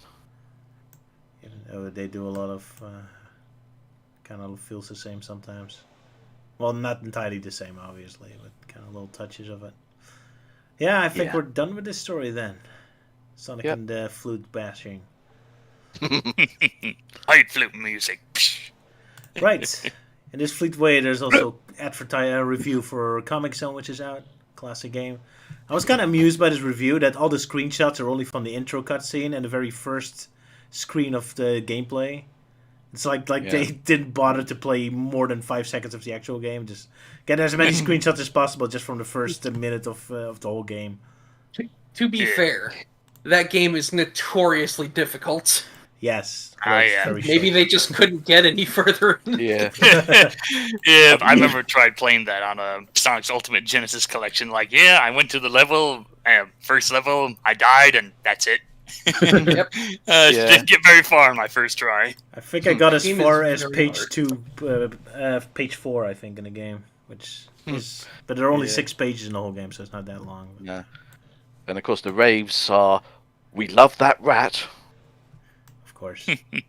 And of course, the graves is, if only it was longer. So it's like, oh, so you're trying to say like you were able to get further than most other of us have been. Yeah, that's a good point. The review says, "Oh, I wish it was longer," but then if you look at the screenshot, it looks like he didn't get past the first panel. It's like, the game goes further than that, right? Yeah, I think the whole game just ends on like episode 1. Yeah. Maybe what they mean is like Sega gave them the copy and says, so there's 6 levels in this game, and they're like, that's it? Oh, But they probably. couldn't even get to the second one, so they're like, just save face. We wish this was longer. Yeah, just saved their face, I guess. Right. But yeah, it's a very challenging game indeed. But very awesome. A lot of details. Also, Alex just popped up in the chat. Oh, hi, Alex. Yeah, she just showed up in the chat, text chat. Yeah. All right. Still Yeah. working Hello, on Sonic Alex. Frontier slowly. What cartoon? She's fixed the bug. My God. Right, back to Tails and Knuckles in Fantasy World. Luke, you should throw it up to it, or should we ask someone? Yes, I will continue this epic tale. But in an age of myth and a time of legend, the fate of a kingdom rests in the hands of a young fox. His name was Tails. And in this latest chapter, Tails and Knuckles, under the name of Sonic, are encountered by their old friend El Blackform, who has been corrupted and turned into a horrific purpley rat creature, because Trog found him and claims he has made him strong. Of course, Knuckles is not having it, so he rolls a critical hit and lands a mighty blow on him. Of course, Errol has not taken that and ashes him in. Tails thinks like, "Oh, I don't think you can beat him." He says, "No, it's okay. I've got enough hit points for it." And he lands another epic critical hit on him, knocking him right out. And Errol's been knocked out and don't know what to do with him. But of course, the wise old sage said, "Oh, just put him in irons." But what do we do now? Because the Enchanter Kings are still prisoner. But of course, Tails has a plan. Of course, Tails like, "Oh, do I? I have a plan." And because of course Knuckles says that because they want to embarrass him, and he's glad to be somewhere where Sonic isn't around to humiliate him. So of course, Tails is first start, so it's probably just write a letter. But Knuckles, aka Sonic, decide to go to the Dark Lands, the evil lands first, and bust the Enchanter Kings out. So they decide to cross the bridge, hopefully not to avoid the running boars and the turtles. And so they set off on their epic journey across the bridge with Tails wearing his +5 armor. Exactly. Was that a Crash Bandicoot reference? Of course, with Yeah. the bridge. Yeah, I was thinking of that too. Yeah, the bridge. Of course, they could easily cheese it by walking across the rope. Yeah, that was quite the interesting thing with, specifically the Insane trilogy, where people were like dying so much, and I was kind of like, "Oh, you damn kids don't know anything about 3D platformers," and I was playing it for myself, like, "Huh." Surprisingly, it seems a lot more harder than I remember in the original. Yeah, because the remake screwed up the collision detection, I think. It was really Yeah, annoying. they made Crash's hitbox, what is elliptical, rather than rectangular. Ah, so that's it. So like his feet are actually way smaller than they were in the original. So that explains it. yeah, so it is actually easier to miss jumps in the Insane trilogy. Well, I didn't have too much trouble with it, but yeah, beside that, I still kind of consider the Insane Trilogy the more definitive way of playing the first Crash game, because it just fixes a lot of things from the original, like actually being able to save properly, and not the cryptic bonus level and gem shit from the original. Indeed. And of course, playing more with Coco, which makes you very happy, I'm sure. Yeah, that was a nice little details. Like, hey, now we can play as Coco in all 3 games. Like, sure, it's purely cosmetic, but hey, nice to see Crash's smart sister get some love. Yeah, I was kind of wishing they kind of changed up the gameplay a bit. Like, for example, that Coco of the Crash has more health bar that can get hit once, but then is less agile than Coco or something. Like they give them something unique. I guess they So didn't. something like an easy mode and a hard mode, sort of. Yeah, exactly. That would be something. Ah. But alas, they didn't. Anyway, back to Nickel, Knuckles, and Tails. Nickel Knuckles. Nickel Knuckles and Knuckles. Tails. Nickel Knuckles. Nickel Knuckles. Nickel Knuckles. Welcome back to Knuckles, Nickelback. Yeah, it's Knuckles. yeah. Nick Nack Paddywhack. Nickelback and Fantasyland. Oh, you remind me of how I really am. That's that one line. Oh yeah, Nick Nack Paddywhack. That just threw me off. Kind of find it funny with the comic art, like of how like Nigel draws like the foxes in the background. Like there's like this one in the because in the one like panel where like Errol's in the stocks and there's like one fox that's like looking very grumpy. It's like and of course he ends up turning up in the next panel, like going I love the one in the Like- back is completely derpy, empty face. Like, yeah, including the shaman's like wonky eyes. That's pretty Like, funny. Yeah. And the one lady who's like, It's kind of like when you're doing a campaign, you have to like quickly think up NPCs. It says, "Oh yeah, there's a fox there, there's a character back there." Yeah. I'll just give him wonky eyes. Which is Yeah, a very dangerous thing, because then you get derpy hooves. derpy. But yeah, now, now I that I also look find it hilarious that you got all these like crude-looking fox characters. You got an overly detailed-looking Errol in the stocks. Yes. now that I look, like one of them in the like some of them have normalized, and then the others kind of look like Bert from Sesame Street with the eyebrow there, the unibrow. can make our own backstory for each of those characters. I should make a whole new level campaign of Sonic Roll Blast all about these characters. What's their lives? Yeah, Why I'm they're surprised so no one's sad. ever done that. Yeah. Good times. Right, shall we move on? All right. Can do. Then let's go back to Camembert and their exciting adventure with the 7 Batniks. Dun dun dun. Sorry, I'm looking through the fan art section. There's a really Oh yeah. daft-looking image of Robotnik. Oh yeah. Yeah. Robotnik dishes out detention. Obviously, he was going either that, or it's like supposed to be like a hybrid between like Robotnik and the scientist guy from Decap Attack. Oh yeah. Also, cross-dressing Knuckles. Yeah. Way before Sonic Boom did it. Oh, Yeah, Knuckles adopts a new look for the new term. 'Cause obviously, this is all about school. Oh yeah, back to The school. whole yeah. theme. Alas, think I it was didn't around- have a screenshot of it, so sorry. No worries. Well, I just posted one of them. Yeah. Oh yeah, that page. Always fun to see fan art. Especially when they're that goofy. Yeah. And also Blue Arms Sonic. Cross-dressing Knuckles, yep. hmm Back then, I was so envious of how all these kids were able to draw Sonic much better than I could. Yeah. And now you're kicking all their ass. Then again, we don't know who those kids have grown Yeah. up to be. Maybe they're even better now. Yeah. Yeah, I can relate to Ewan, because I remember with Barchi Sonic, they had their Sonogram section showing off all these fan art bits. It's like, oh, that's just so cool. Wish I could do that. But now we've outgrown them all, except for me. I still draw this way. Well, it's your signature art style. Because when everyone sees it, it's like, oh yeah, that's Roger. Pretty much. Yeah, the standard Roger style. Yeah. Yeah, that's the advantage of drawing crappily. It becomes your own style eventually. So then I don't have to improve anymore.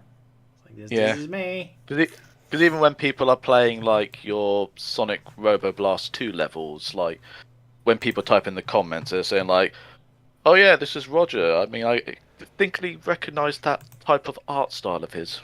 I'm always surprised when they already say it when there's just scenery on screen. Like even the way how I draw trees or grass is that iconic. Huh. Okay. Because you're putting so much detailed work into all this sort of stuff. I guess so. No matter how crude it is. Yeah. Yeah. It's a style, let's just say that.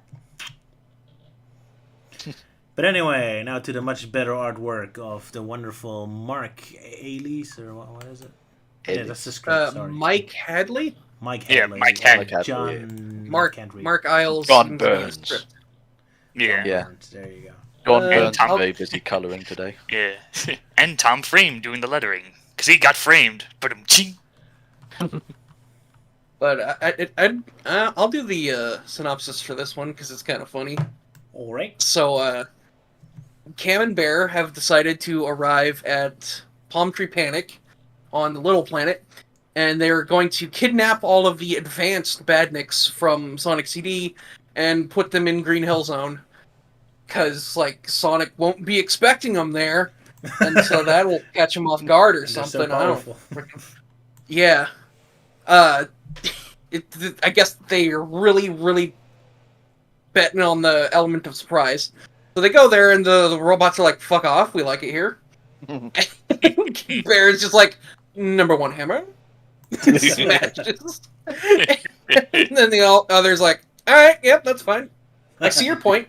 They get on the machine, and they all fly to Green Hill Zone, and they're like, fuck these badniks. And they just go and destroy all of the Green Hill Zone badniks. And Cam and Bear are like, oh no! We gotta fix this. So they gather up all of the survivors and bring them to Palm Tree Panic Zone.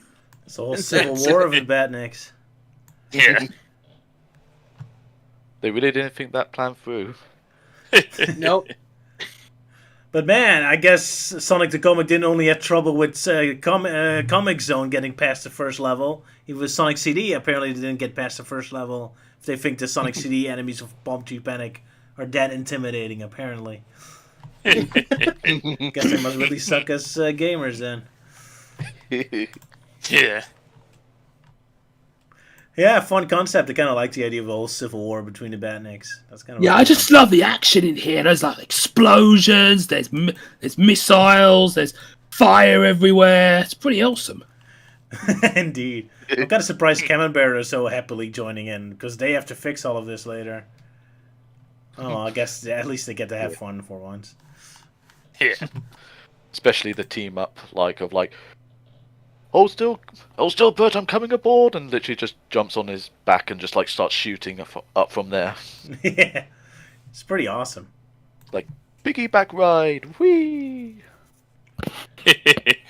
Someone should make a Sonic Adventure mod where you replace E102 with them, where you just see levels like that. Yeah. It almost looks like they're playing Leapfrog. Yeah. Leapfrog! Boing. Be careful of my horns, Cam. I think be careful of my hammer, Cam. I guess it makes sense for them to team up like that. I mean, they have a punny name together, so now they're truly Cam and Bear. How cheesy! Yeah. And of course, like the final panel of like where the Palm Tree Panic Badniks are like claiming victory over winning against the old Badniks as the whole place is ablaze. It's a pretty awesome picture. I want to see that as a game over screen in video games when you just die because of a bad neck. And you see this epic shot of this bad neck in the fire. We won! Yeah! Yeah, because I kind of fantasize an idea of a Sonic game where in a game over screen you see Robotnik laughing over Sonic's grave. Exactly. But yeah, the Badnik's winning over a fiery background. I mean, I think that did kind of already happen in the bad ending to Knuckles Chaotix. Yeah. Kinda, yeah. But I imagine, like, Roger, if he could, in, like, his own mods, he'd probably just have all those Badniks being like, we won, we won, we won. I guess it also kind of has that Terminator vibe to it, really, like in the Future War. Oh, definitely, yeah. But especially since it's just the Badniks, especially like the Badniks, the opening zone, not even like the scary ones, but the most pathetic ones. They have this super epic shot all in shadows. Like, yeah!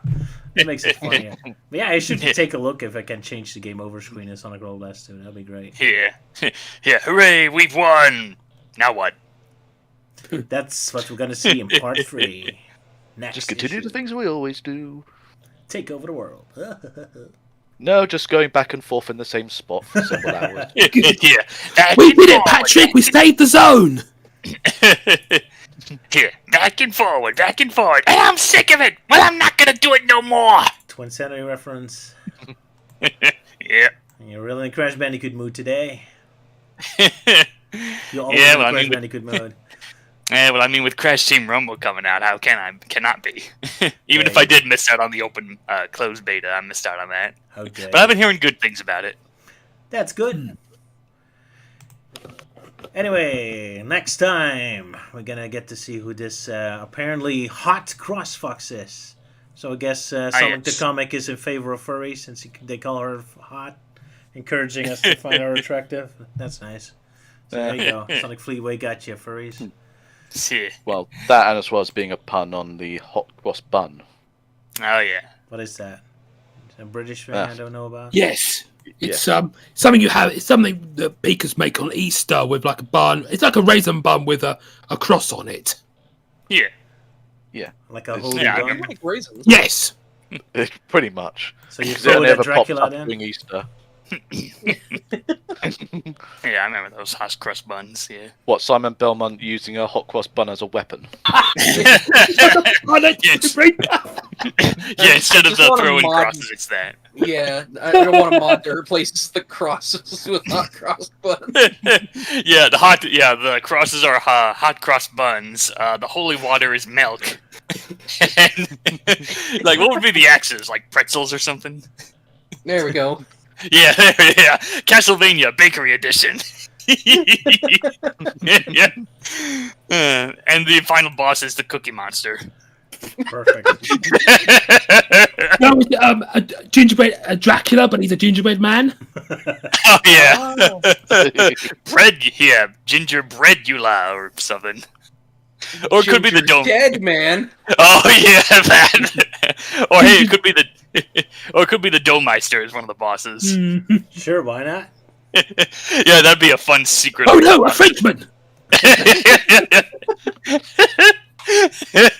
Really the most terrifying final boss in Castlevania history. Yeah, and then replace Death Scythe with a lollipop. There you go. Fear my lollipops of doom. No, be a baguette. Oh yeah, baguette.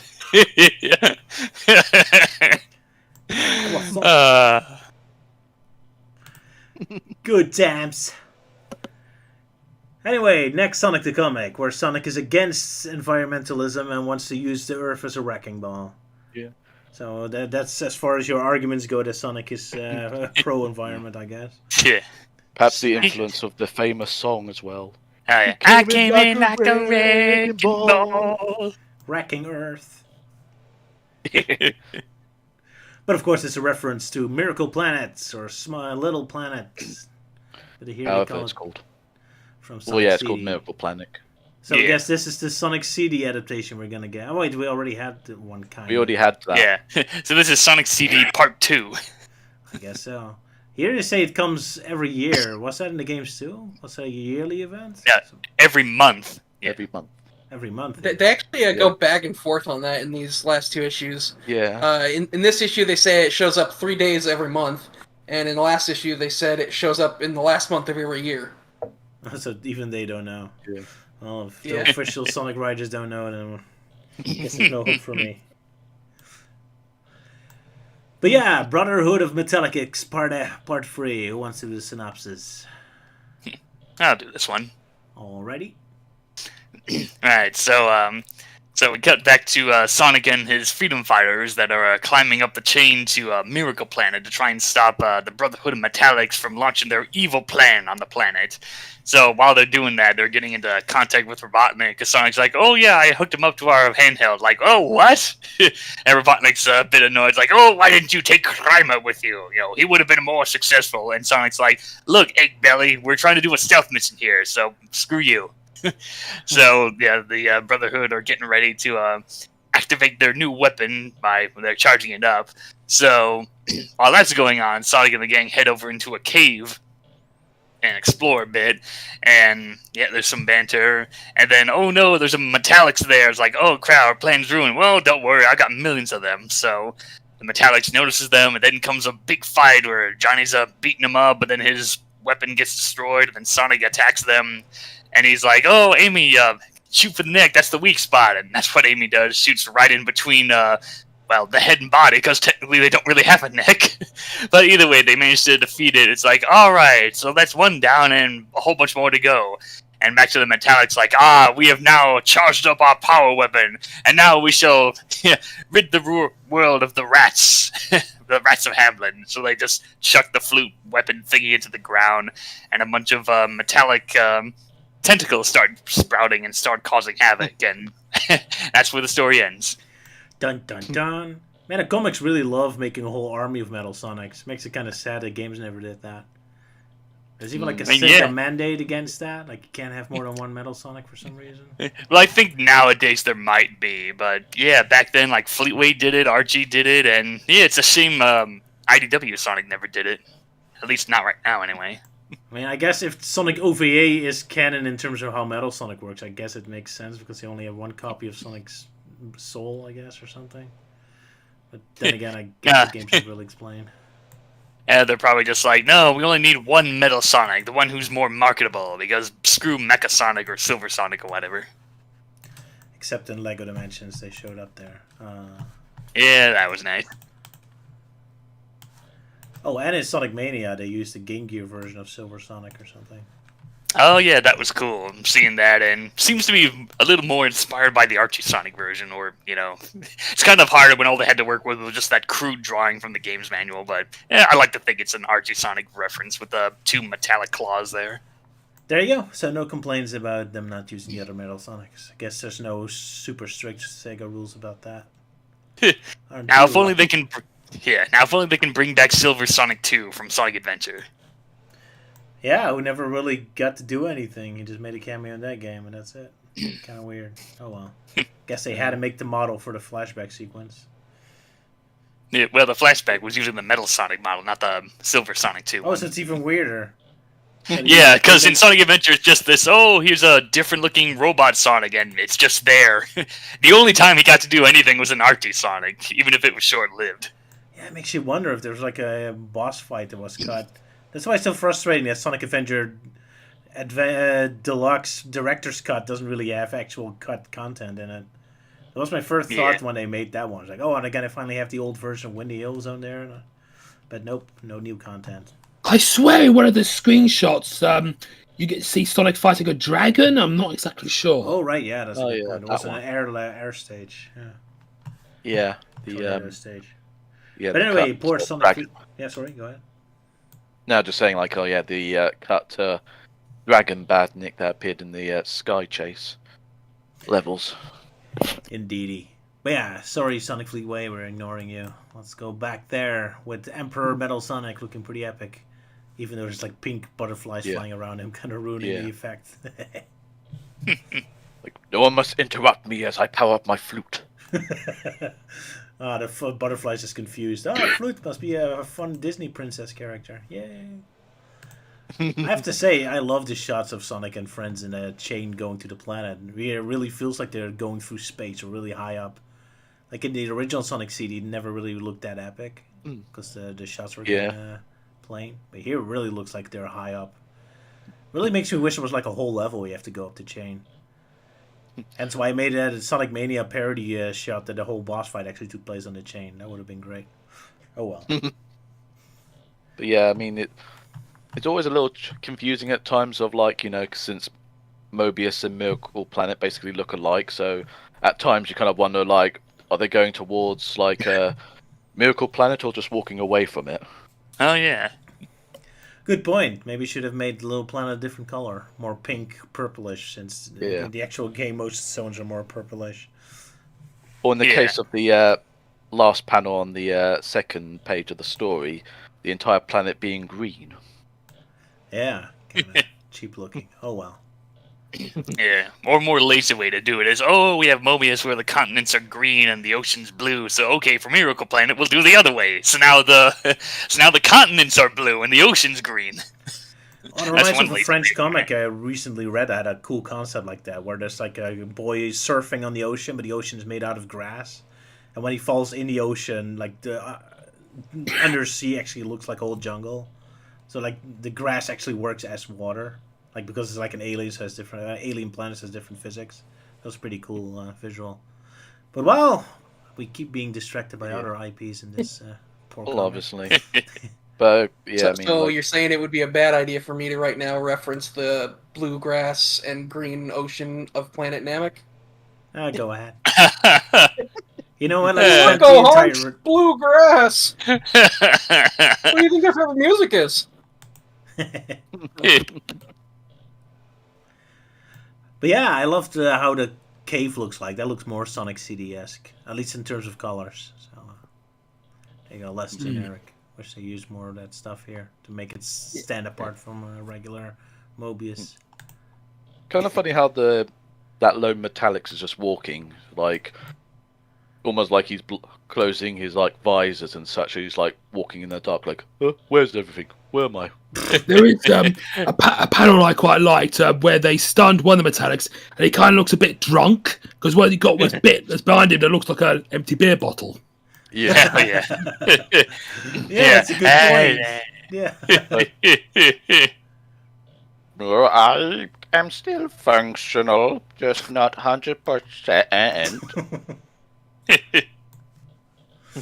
That's a very good What point. seems to be the problem, Ossifer?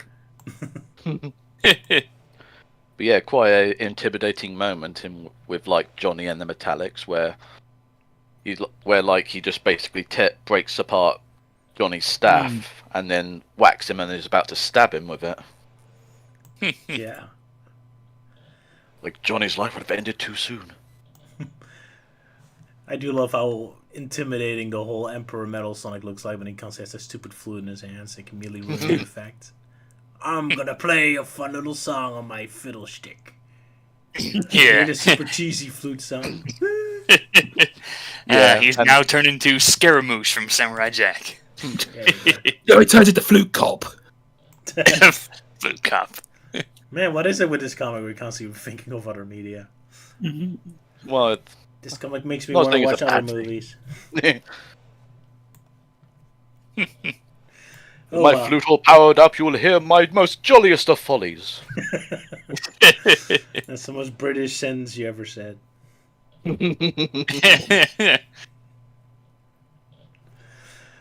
Lovely. I guess we move on to the next one.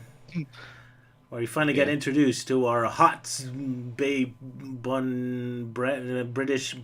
bread thing, I guess. Yep. Nailed it, Roger. Nailed it. Yes, just give me a second. Okay, so The Revenge of Trog, Part 3. So Tails and Knuckles, going under the name of Sonic, go across the bridge into the land beyond, which kind of resembles Mordor a bit. But they seem that someone has followed them across the bridge. But so Knuckles and Tails stand ready, but it turns out to be a person named Moraine, who is Errol Blackthorn's sister, and she demands revenge for the corruption of her brother. Sorry about that. So Knuckles argues with Moraine because this is a dangerous mission, and Moraine says, "Oh, you think because I can't do it because I'm a girl? I'm level 5, you know." So, but Tails says that they got company, and they're encountered by all sorts of monsters and horrific creatures, and so they are prepared for an epic battle. But after a bit of an argument, someone is watching them through a scrying crystal, who is none other than Chog himself, who's got the Enchanted Kings chained up, who seems to be they don't seem to mind a bit. They've been a bit chained up because it says that as the moon is coming to the zenith, they will summon forth the Dark One, and he will change them into horrible creatures, and so they'll be just as handsome as him. So meanwhile, back at the battle, Moraine asks Knuckles or Sonic why he's serving Miles, and says, "Oh, because he's a bit tougher than he looks." But Tails said he should really give up now. But apparently they've been completely surrounded, so I guess you really can't just simply walk into Mordor. What a shame. I love the final panel. It looks so brilliant. I do. It kind of looks like I don't know, Tunic for the Commodore 64. Yeah. Especially the guys in the background, because they look so static and stoic, like they're just posing for a picture. Like it's a class picture from school. Like everyone smile. Yeah. Looks like meat's back on the menu, boys.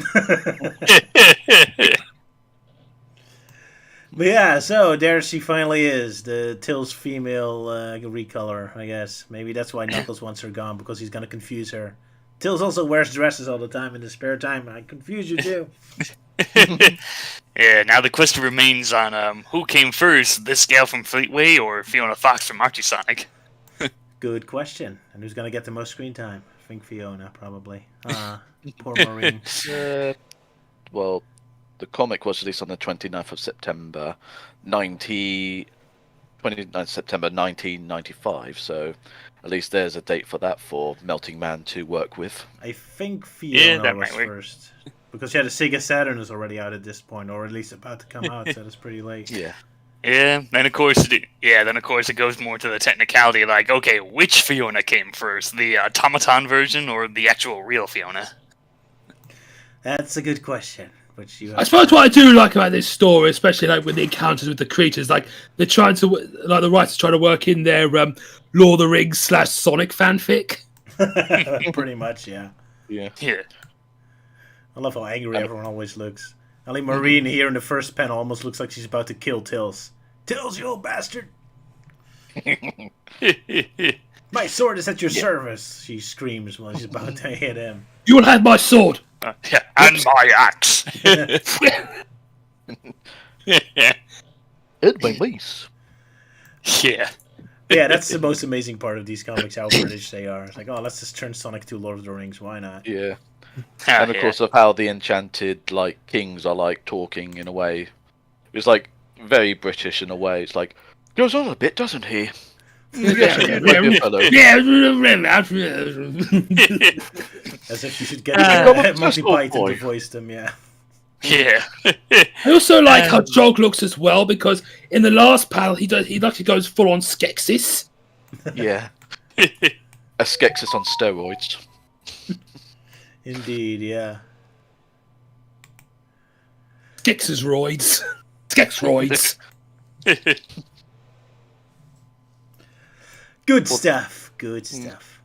Although part of me is kind of wondering if there's a bit of a plot hole thing going on, because Elrond went, got changed, but yet apparently the moon hasn't neared the zenith.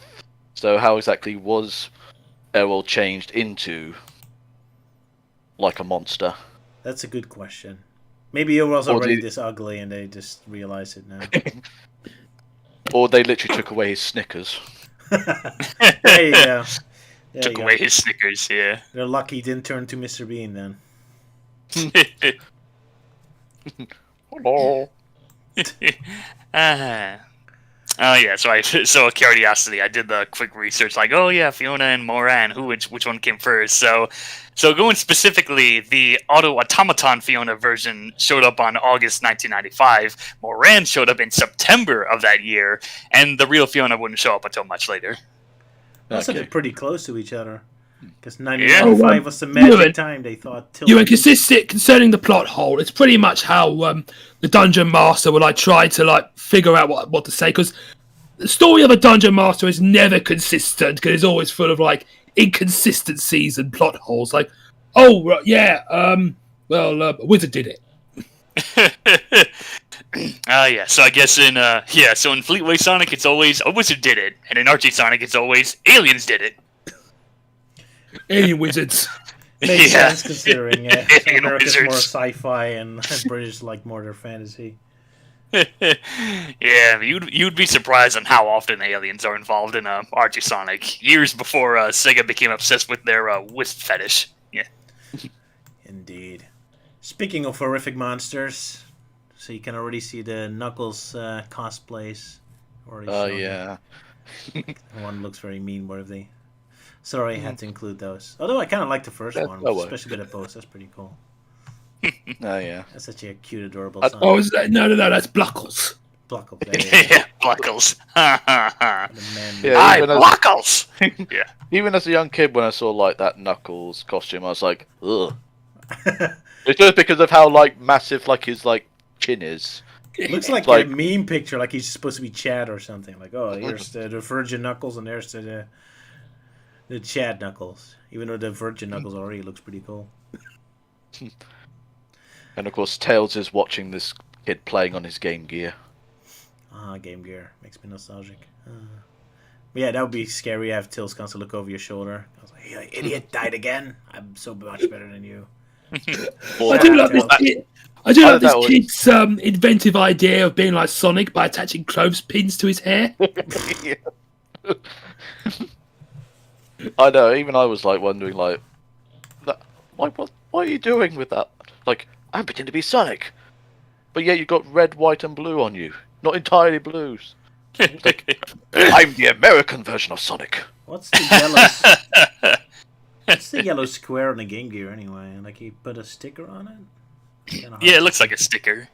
Yeah, I think it was one of the stickers that came with the Sonic comics. Oh, okay. He put that on the game. Okay, I guess that makes sense. I was kind of confused. Yeah, about 'cause I'm- that. Because I don't know what it reads, but I'd recognise the font and colour overall, because that's obviously one of the catchphrase slogans, like motivational speech type thing. Yeah, let's do it to it. Yeah. But yeah, good inspiration. Maybe I should put a Tills plushie in front of me too when I'm gaming, so it can constantly point and laugh at me. Except I don't have a Tills plushie, only an Amy and Cream one. Guess Well, you got Ah. a figure. they can cheer me on. Yeah, at least you got figures, yeah. There you go, all the figures. Well, technically, they're probably watching you as you animate, looking at you disappointed that you couldn't do a video in time, sort of thing. They keep judging you, and you're like, "Don't you judge me, inanimate objects that look like Sonic characters." Don't make me make another cartoon out of you.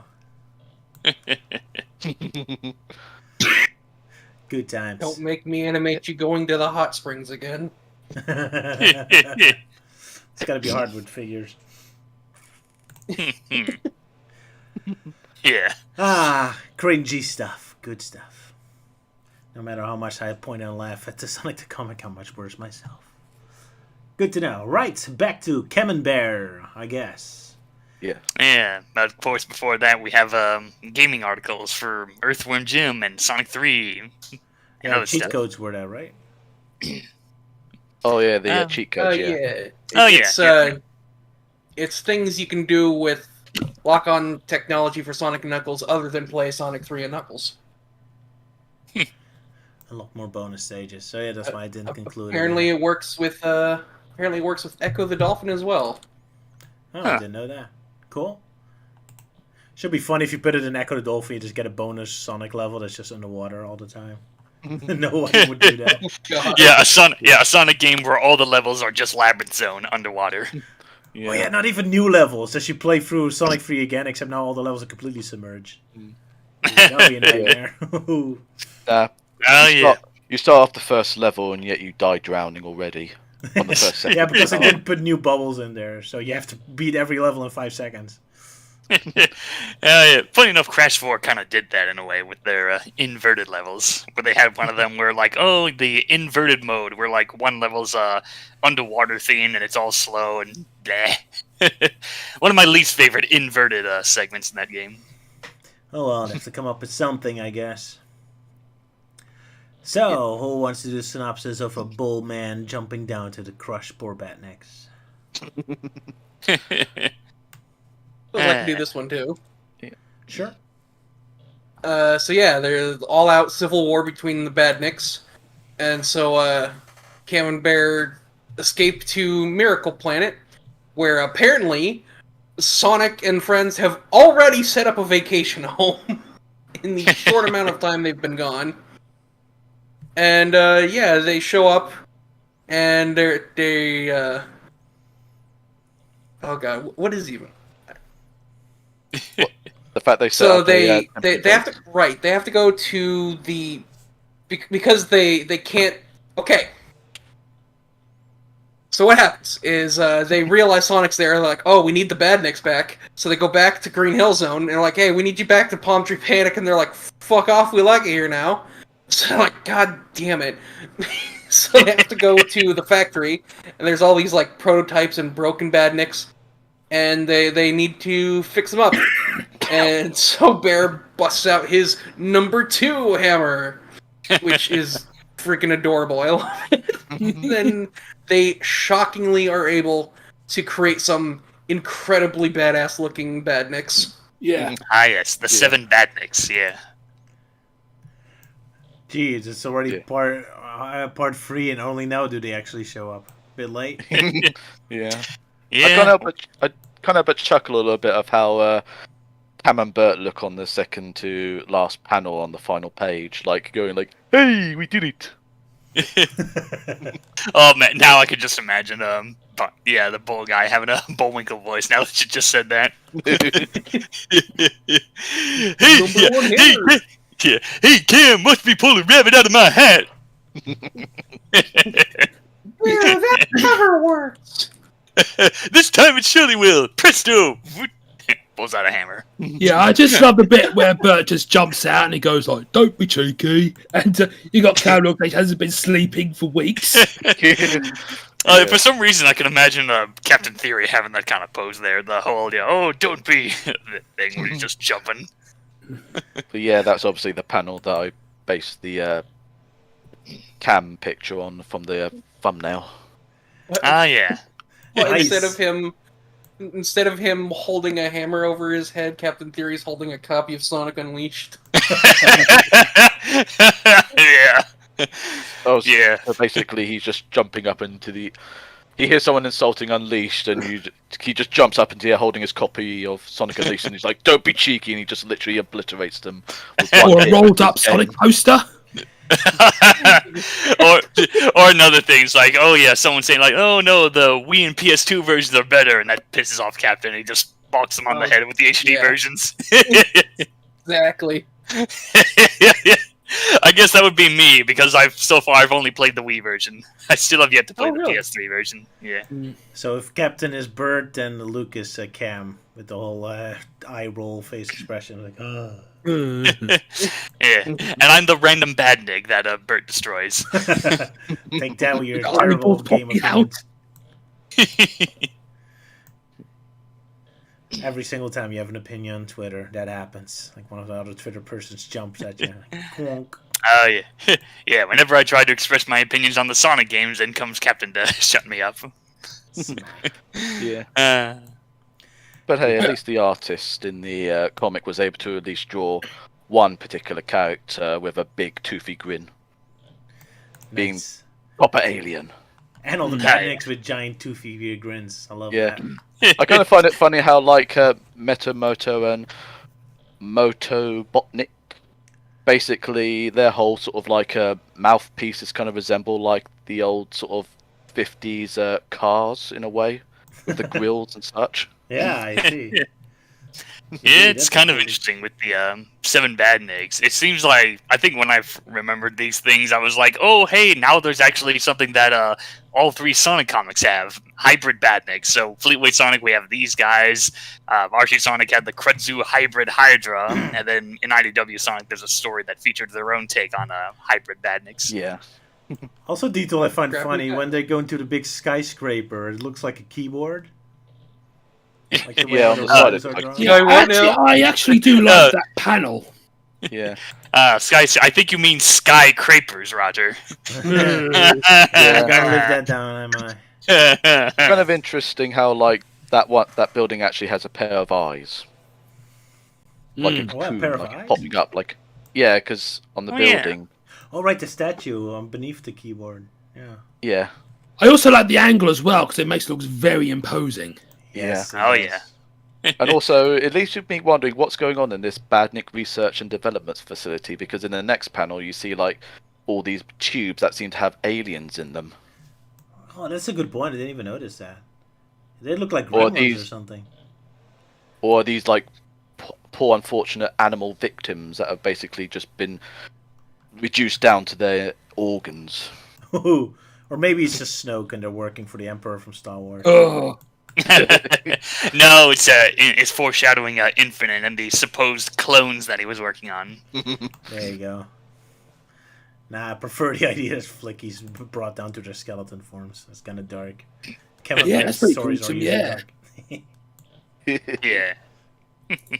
yeah, because I would like to see like Robotnik going full Frankenstein on them. Oh yeah. Good stuff. Maybe a Halloween themed cartoon for the future. Who knows? Oh yeah, that would be cool. That'd be a Yeah. freaky I one. say maybe because I don't want to impose more stuff on Roger. Yeah. Because as you Yeah, can tell by his like profile picture, he's literally getting the crap beaten out of him. Yeah, poor guy's got more than enough on his plate of projects. Exactly. Yeah, I finally have a couple new drawings in the panel today, except for Melting Man. I just recycled him. Yeah. But hey, at least we get to see Salah's character, but now dressed as Captain Theory. Yeah, he showed up in the last stream, but I didn't like that Yeah. drawing. I made a new one. This one's better. Yeah, this one's a lot goofier. Yeah. Yeah, it actually looks good on him with the style here, yeah. Da-da-da. Right, shall we move on to the final Fleetway comic of today, before Melting Man gets too late for work? No, there's still time, but yeah. But first, I just wanted to bring up the bit of fan art that someone Oh, did. Like, yeah. oh, Sonic and his friends are Genesis consoles, and Tails is a Game Gear, and all that. Oh, sorry, you have to send it to the chat. Well, I it can is. prepare one. It is. Already Yeah, there. Yeah, I just love that you made the picture of Robotnik screaming at a mirror. It's like, who is the most beautifulest one of all? You bastard! Yeah, not Yeah, you, that's what I look Shorty. like. The window just Yeah. commits suicide, yeah. But yeah, I just posted the page there in the chat room there. Yeah. Yep, I got it in. Sonic as a console, that's kind of cool. Except too bad they're both Game Gear. Should have used one Sega Saturn or a Master System, I guess. Yeah, Master System. It kind of reminds me of this one drawing I did for right. So in Archie Sonic, there was this story called like Sonic Mega Drive, and it was a classic Sonic themed story, but it was sadly canceled and was left unfinished. So it was that whole like, oh, Robotnik's latest scheme is a device or something called the Mega Drive. So I did like this doodle of my own. It's like, oh yeah, it's a giant Genesis monster thing with controllers for arms, and it has like little 32X droids flying around. Yeah, Good stuff. yeah. Alrighty, shall we move on? Yeah, Nobody has to anything last say one of the about day. Melting Yeah. Man's art. Sorry, man. That's fine. I think forgot. I only. Oh, yeah, the Mega Drive device. Yeah, I think I only showed it in a video, and don't think I posted it in my DeviantArt. But yeah, don't got I time to show it completely now. forgot that we were doing issue 62 today, so I didn't read it. Didn't do your homework. Oh, naughty, naughty. Have to stay behind in class. Well, then That's again, my fault. I didn't communicate very well. Yeah. yeah. So we didn't notice the mistake there in the plans. Yeah. Sorry. Well, no, Yeah, I was it's too like busy drawing. we were the original plan was to go to 60. And The I original did plan read was to 61. not do anything, and I had a Dissected finish, but I failed at that too. I'm a failure today. Well, yeah, Yeah. but like, yeah, when Roger said like we'll be doing Sonic the Comic today, he said we'd be going to 60, and I still read 61 because he did clarify like, oh, we messed up the numbers, we got to do these ones instead. So I did read 61, but for some reason forgot to read 62. That's all right. I don't know why that's funny. Indeed. The fact like you knew you had to read 62, but yet you forgot to read 62. Yeah. Oh well. I can read it along with our guests, with our viewers on the screen. So our female Tails gets her own cover. That's kind of neat. Yeah. She really hates the viewers. Maybe she hates me for having the legal copy on screen. She's gonna cut me up. Just you say it. Just you say it. I'll do it. Yeah. I'll do it. Yeah, get that camera out of my face. That's because you see like little grass blades in the foreground. Maybe she's seeing Melting Man spying on her in the grass. She's so angry. Poor Luke. Ah, yes. Green spiky grass. Crabgrass. The most deadliest of grass.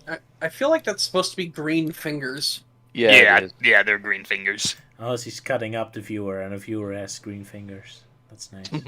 I thought it was Grimer at first, but he's not in this story. Maybe he is, I haven't read it. Oh, dude, that would just make it even more creepy if that was Grimer. Yeah, come here, little girl, or girl, or whatever her age is, yeah. Especially with the grabby hand look that he's got, like, come here, little girlie. Well, is she young? I can't tell if she's supposed to be young or older or whatnot. Well, she's shorter than the other Fox Tails clone, so I guess he's just as old as Tails.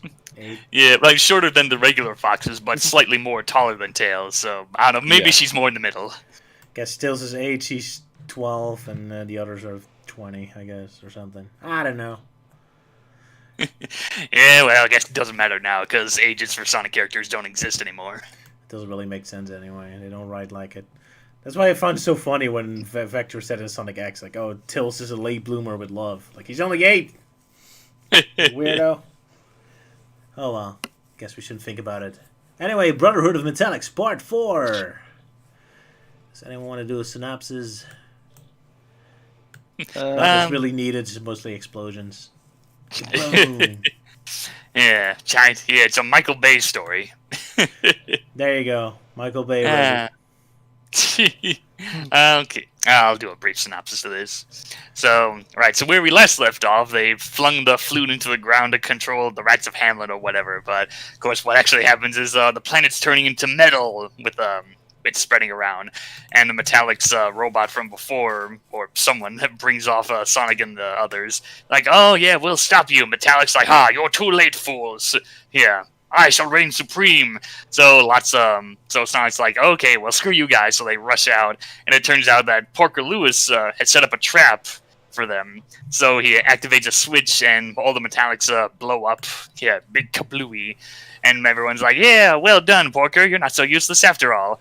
Then it turns out, oh no, the device is still active. We gotta, shut it down or something. So 1 page later, Porker manages to shut it down. It's like, there, now the planet's safe, hooray! But then, oh no, the Emperor Metallics, with his dying breath, reactivates it before he dies, apparently. And then Porker's like, oh no, I gotta go back. So he rushes back to shut it down. But they're like, no, come back, the planet's about to disappear. And then, it's gone. So it's like, well, guess we'll have to wait a month to see him again. And then it ends. Poor Parker. All alone with all the Metal Sonics. Yeah, Yeah, some great shots here. What was Oh that? yeah, nice shots. Yeah, it's pretty awesome shots indeed. Especially Robotnik's creepy face, metal machine in the background. Oh yeah, it's bad tied news to a middle. Bad Yeah, I news just for Son realized Amy shippers, because Amy's loving Porker here, giving him a smooch. He's Yeah, I just more realized. action than Sonic did so far. Yeah, I just realized the chain's tied down to a metal statue of Robotnik's face rather than just a rock carved into it with Robotnik's face. Maybe also an effect of what Yeah. the Metal Sonics did. Robot decides to rock. Maybe. Yeah. But yeah, just funny just seeing like how the Emperor Metallics like manages to turn it on, but just goes bonk, like face planting right into the ground with its last That pathetic pound death, of energy. thunk. Yeah, may this flute music be my, last request. And it starts Just- playing Amazing Grace. Let this be instrument played by final repertoire bonk. Do do do do do do do do. It actually makes you think of the end of the first Terminator movie, where like the T-1000 endoskeleton is like crawling across the ground. Oh, right, yeah. Oh yeah. In all its stop motion glory. That Yeah. only made it creepier. That was actually an improvement, I think. That made it really But yeah, more like terrifying. once again an impressive sort of like explosion page that had to Oh yeah, that was take up an brilliant. entire page. Which is something Michael Bay probably has up secretly on his wall somewhere as a kid. But all the body parts of the Metal Sonics lovingly show. And also the flower there as Yes. well. Poor Flower Yeah. also died. Porker, you killed an innocent. No, my flower! And of course, for some reason, that one Metallic's on the top right looks as though he's busting a move of sorts. Yeah, breakdance metallics. Godfroth tells us that. Sorry, what was that? No, just me just being like how the Metallic's in the top right of the explosion is like pulling a move, and I'm like, breakdance. Oh yeah. Almost kind of looks like he's doing a ninja pose there. Yeah. Oh yeah. Ninja.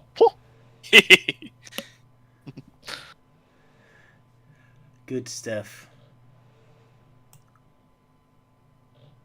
I suppose there's not really much else to say about it now. Yeah, Although I could just jokingly just say that Amy porked Porker. What? Not that far, but sure. Maybe a lot of happened off screen. Just had to say it at least, just to get that out of the way. Yeah. One had to be made, sure. Yeah. But I also like the final panel where you see Sonic, Amy, and Johnny standing on the end of the chain with the planet behind them. Yeah, that's a cool shot. Except it does make sense the chain still has that shape. Should be collapsing now since it's not attached to Yeah. anything anymore. Yeah, but I mean, it's still in outer space, so I guess technically it would stay up there or That's a something. good point. Good Yeah, point. and obviously the way the planet turns around, that's why it's always in a curve. Yeah. Ah, they thought about it. All right, never mind. That was wrong. That is very realistic, other than them standing in outer space. But they're Sonic characters, so whatever. All Sonic Yeah. characters can breathe in space. Haven't you been watching Sonic X? We have. Yeah, so go watch our live streams now. And don't forget to spank that like button. Yeah, spank the like button and please subscribe. It's free and easy. Just push the yellow button, but red, or gray, or whatever the hell it is now. Who cares? Anyway, let's continue. I was kind of surprised to see Marsupilami actually get a full review here. So it's such a quirky French thing that nobody cares about, even though Disney made a cartoon about it. But, Oh yeah, the Genesis Marsupilami game. Yeah, I've seen it, but haven't played it. I have played the Switch game. yeah, that one is fun. It plays almost like Sonic. This one is kind of annoying because the whole game is like constantly have to Bubsy type? take care of that elephant. It's kind of like Lemmings, I guess. Ah. do you wanna Constant say, Ewan? escort missions. Yeah, escort mission. That was what I was looking for. Because like the way you're saying, like I was expecting it to be like Sonic, but no, it's like. But yeah, he didn't finish that sentence, and I assume like, oh, it's like a Bubsy game. Oh, I wish Bubsy would have been better. Oh, you mean the Switch game? Yeah, I guess the Switch game kind of like Bubsy. Well, no, I was referring to the Mega Drive game. No, that Yeah. doesn't play like Bubsy. It's an escort mission. Unfortunately, you Yeah. constantly have to bring that elephant along, so it's more a mix between Bubsy and Lemmings, I guess. Yeah, while the Switch version's more, well, to me, the Switch game feels kind of more like a Donkey Kong Country Returns in a way. Fair enough. That's also what it looks like a lot. I was kind of surprised that there's Marsupilami game how many references to the comic there are, because a lot of characters show up. Like the 2 jungle kids that occasionally accompany him and all that. But yeah, I'm not gonna bother you with that because most people don't know. It's time for look again for the next thrilling chapter of the Revenge of Trog. Yes. Okay then. Well, in part 4, Tails, Knuckles, and Moraine are at the mercy of the goblins, who are their prisoner. So they take them to their leader, Trog, who is like, well, you're finally here. You're my evil prisoner, and soon you'll witness the transformation of the Enchanter Kings. And Moraine just wants to know is this what you did to my brother? And yeah, it was because apparently it was easy to transfer level, but for the Enchanter Kings, he will need to wait for the moon to reach its zenith. So it goes through a laser and unleashes what is known as the Dark One, an evil phantom lich creature that will probably give demi-liches like a Cyrarak a run for its money. So with the Lich King and Trog summoning their army and not paying much attention to the heroes in the back who just broke out the Enchanter Kings. So whilst they're all distracted, they all decide to run into the tunnels, and Trog says, I will call upon the Dark One, don't let him get away, and singing so the Dark One, who is really pissed, comes after Tails and Knuckles and zaps them with his laser eyes, and Trog was like, you're at my mercy, and I will get my revenge, and it's time to transform them. Look at my eyes. I have special eyes. And the Trog's like, hang on, you'll get a bit out of order here. And Trog's like, no, it's only the beginning. The end. Yeah, round of applause. This is only the beginning. Dun, dun, dun. Yeah, constant gradual close-up of Trog's eyes at that moment, like with the kings, and it's like, get out of the way! I must look right at this camera very closely. Oh, there's a smudge on the lens. But definitely quite the contrast. Like he gets closer and closer, and then suddenly he's in the last panel, it's all the way in the background. Oh yeah, Like the camera's freaking out by him. Get away from me. And you got the Dark One saying, hello, I'm here as well. Yeah. hello. Yeah. But yeah, even I kind of found that one panel funny in which Knuckles saying everyone is looking at the Dark One's character, and of course are you sure? Because Trog's looking directly at you. Yeah, everyone except Trog is looking at him. Love the artwork, yeah. Yeah. I do like the design of the Dark One. It makes me think of this 2000 AD comic I used to read called Nemesis the Warlock, which has this anti-hero alien creature who fights these evil humanoids, and the art style is very detailed and also quite jagged and distorted. Very sharp, yeah, with a weird, darn it, perspective, yeah. Makes it look more otherworldly, it's fun, yeah. I love the face expressions. Yeah. Including, I always found that one, goblin, on the last panel of the first page, being like, Master, we have the master. Yeah. Because I don't know why, I just found that funny, though. It's just... Kind of a bit I was like, yeah, that must be why. He looks so happy and dorky. Yeah. But yeah, it's I now call on the Dark One, the one whose name is never spoken. Oh, you mean Tim? Yeah, they call me Tim. Monty Python reference again. Yeah. Why not? Why not, indeed? It's so British, they belong here. Tim the Wizard. John Cleese. Well, I was thinking of calling him Smegma as a parody of Vector. Oh, sure, that could work. Yes, Smegma. Please don't. Sounds more like a parody of Smegma. And he runs his own brand of Smeg cookers. with hot cross I don't want buns. I don't want that image in my head. Well, yeah, but there is actually a company called Smeg, and they do make cookers and fridge freezers and such. Surprisingly, a top brand apparently. Oh, I don't like that. That's why he went for Smeg. Oh well. Anyway, Melty Man, you wanted to share that Twitter post of Tills being fought over by girl foxes? Oh yeah, that was just something I recently found when we were covering the stories with Moran the Fox Gal, and I just so happened to found that. It's like, oh hey, the other Fox Gals from Sonic Media fighting over Tails, but of course we all know Tails' true love is the Moran. I just thought it was neat because you rarely get to see any fan art of that gal, being as how she's from Fleetway Sonic. Shocking to see. Is she gonna play a big part of Fleetway, or is she just gonna show up in this story and never again? She will appear later on, but much later on, really. Yeah, that story was really lame. Because Oh, Fleetway's yeah, I think I kind of remember that disposable one. It was with the supposed to character. link on to like probably more adventures, but from where I'm reading now, he only did like one Sonic story, and like that's it. Oh, okay. Poor Moran. Yeah, Fleetway's a lot more disposable with his characters. You know, like, oh, I want a cool-looking character here and a cool-looking character there. Whatever. Yeah, there's quite a lot of one-shot characters in Fleetway Sonic. Guess they love the designs more than really any world building, as opposed to the American comics that love world building. Yeah.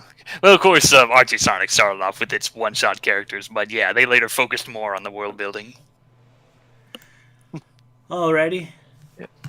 But yeah, we're done for now with this one. Yeah. Yeah. Well, isn't there one more story? Yeah, obviously one more Yes, story. but first, Oh, yeah. Robotnik the Snake. Raw. Oh, yeah. I saw that and I'm like, what the hell is that? Yeah, Loch Ness Robotnik. Yeah. Roar. Mobius Root monster. That's what I look like! I know, even though it's like literally just saying raw, I'm just imagining like just going like being operatic in a way with his roars, like oh! Or he's just going like Rawr! Really rolling those R's there. And a Worst very time to roll your Rs. wonky Yeah. very wonky looking like Sonic. The Like ostrich an or the other is the fish. Oh yeah, Sonic the Fish, yeah. Before there was Sonic Colors Ultimate, there was this thing. There you At go. least that looks better than how Flounder looks in the new Mermaid movie. That's true. That's true. Oh yeah. He's the fastest fish alive. We should hunt down this That's Scott fish McCrow and alive. ask him to redesign the Little Mermaid movie. Sorry if interrupting your song. Go ahead. And all it takes is a round circle. Yeah, a round circle. 1,000 times better. You know, simple is the best sometimes. Not No, trying to this make is how the new Flounder should look like in the Little Mermaid movie. Roar! Yeah, something more like that, rather than just everything make more. Yeah, that's kind of the thing with some of these live-action Disney films. They make things a bit too hyper-realistic, which, of course, sacrifices the emotions and the face posing. Kind of random, yeah. Oh well. Yeah, they do what they need to do. I guess it makes a lot of money, so. But yeah, I'm not interested in it either. Anyway, let's go to the final story, the grand finale of the Seven Batniks. Yeah. Man, Oh, speaking of uh, awesome one- face expressions. That Yeah. fish. But yeah, I'll give this one a go because I've been a bit quiet again. Alrighty. But yeah. The Seven Badniks Part 4! But yeah. Cam and Bird basically arrive back over at Green Hill Zone and drop off the 7 Badniks on top of the, palm tree panic Badniks in a marsh pit type fashion, because literally the next part is like a thump. And they introduce themselves as the 7. And Cam basically orders them to basically not to damage the Badniks as they need to take them back to Palm Tree Panic Zone. And yet, what do? They start destroying them. Even the one Badnik is basically just erroneously, or just saying in error, like, destroy the 7 for some reason. It's like, why do you want to destroy yourselves? That's a good question. They're kamikaze badniks. Yeah. But despite, like, the Palm Tree Panic's best efforts, the Seven are too strong for them, and they basically start surrendering. And of course, one of them attempts to attack the Chomper alien, but yet we reveal why he's called Chomper Alien, because someone's been watching too much Alien. Oh, and I thought he was just stoned the whole time. But a face expression, yeah. Yeah. They successfully round up all the remaining Palm Tree Panic's badniks, and they leave the Seven behind to guard the Green Hill Zone as they Camembert make immediate return to Palm Tree Panic Zone to take on Sonic. And of course, they all begrudgingly agree to get rid of Sonic because they'd rather face him than Camembert again. And of course, just as Sonic was just lounging around relaxing, he sees that the badniks are back, and he decides to basically beat the crap out of them into many millions of pieces, with Camembert looking very disappointed, like, oh no, we've got to get the tools out again. And Bert saying, I wonder how he'd have done against the Seven, which we will never know. That's kind of a funny thing about this. I'm pretty sure that's the joke.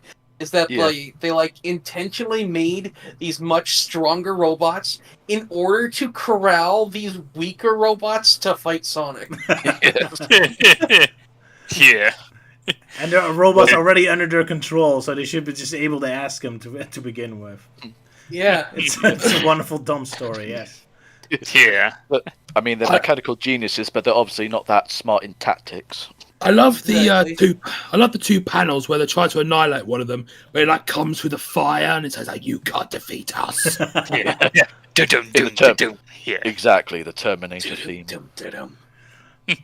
You really know how to make the British really know how to make this look epic, yeah. Yeah, and the fact like they just keep on announcing who they are constantly. It's like, we are the Seven. And even though they say it like 3 times, even by that point I got annoyed by it. Yeah. Like it's a madness mantra. We are the Seven. We are the Seven. We are the Legion. They're gonna be sued by Vought Industries. But yeah, I still find that. I do wonder if that was supposed to be intentional, or whether the writer accidentally just wrote it wrong with how like that one Baddick says destroy the Seven, even though it's like, but you're part of the Seven. It's like, destroy the Seven regardless. Yeah, I can imagine they wrote it wrong. Because I know in IDW Sonic, they did this one bit where Cream was talking about her friends and family, and for some reason she mentioned herself, like, oh, I miss Cream. Like, what? You are Cream! Maybe she's talking about the food. I miss cream on my food. I miss myself. She misses the ice cream. Maybe she's just upset that she hasn't appeared in a game in 10 years. Yeah, that's true. Well, at least in a more main game, not counting the mobile phone games. But yeah, I don't know. Maybe that one is missing a comma. Is destroy the Seven? Yeah, must be. No, I think it was just they gave the speech bubble to the wrong robot. Or maybe Camembert's so terrible at programming them, they just programmed them to kill all badniks. Yeah. I think the butterfly is supposed to say, help, what's going on? Yeah. Yeah. Good stuff. But yeah, that concludes our comics for today, I think. You wanted to say something, Ewan? No, I'm good.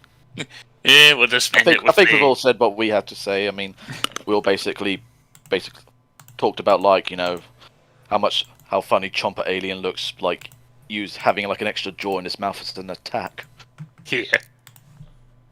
As well as also maybe being the last time we see Amy Rose wearing her game outfit before she, like, fully gets embraced into her current Fleetway attire. Oh, yeah, good point. She has her normal clothes on. I guess it's the final time then. Yeah. Alrighty. Make the most of it, Roger. There is a bit weird with that panel with like Amy hiding behind a pole. She's already ashamed of her outfit.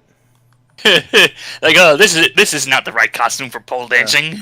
But I suppose just looking closely at the picture, I think it's because maybe she's been writing on the actual pole, because she's got like a what appears to be a little knife, and just above the speech bubble is like a writing and a heart piece. So I'm assuming she's like, Amy loves Sonic.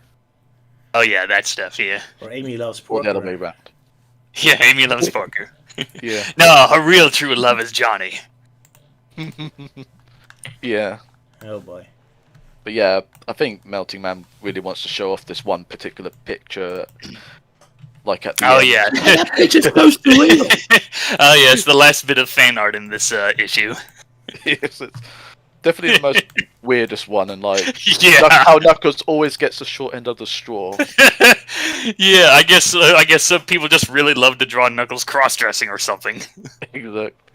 But yeah, that took me a while to notice what the hell was going on. Like Sonic's in a weird pose and Knuckles doing something, and then I noticed their feet. Like, oh, they're doing ice skating dancing or Yes. something. It kind of makes me wonder where the original picture came from, considering the fact this is obviously copied from something. Yeah. Someone needs to find that out. Where's the original source for that image? Good point. Must be a very thick ballerina dancer. The body shape is. I thought Knuckles was supposed to be like a Greek hero, warrior or something. Oh, good That's point. Toga. Oh, yeah, I guess it does, yeah. Could be. But he now Valkyries, has the yeah. added boobs. Man boobs, yeah. Yeah, and then the other one with Sonic. I remember when I first saw that, I'm like, why is Sonic dressed up like Magica Dispel? But then I look at the text, like, oh, it's Mona Sonic, Mona Lisa, ha ha. At first I thought it was a nun outfit, but Magic at the Spell made more sense, I guess. I thought it was meant to be Sonic as Yoko Ono. Yoko Ono, yeah, maybe. That's why the Beatles song sucked. Because this ugly monster distracted him. Ooh, topical.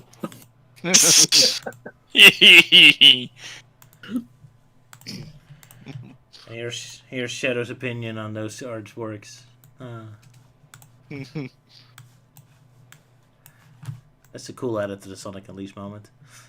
Ah, yeah.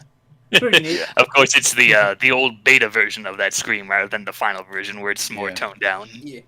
Because we all love that. More over than the original.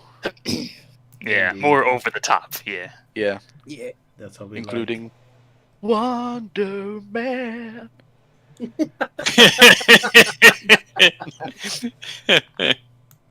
He is a Mr. Wonder Man. Wonder Man.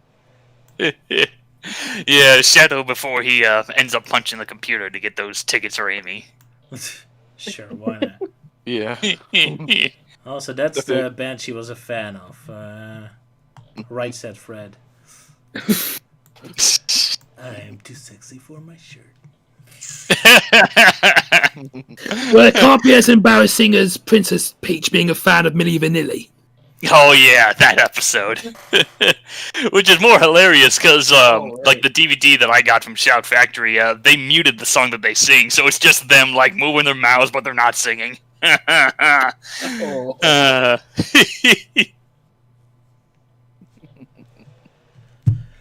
Indeed. Well, I guess this is it for today.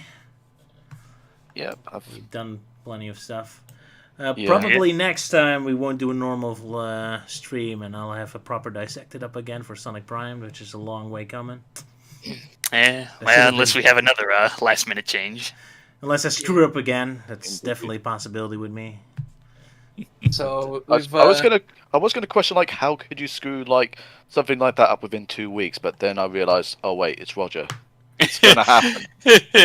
Yeah, because the Sonic movie Dissected that got pushed back mostly because of that incident with the hard drive.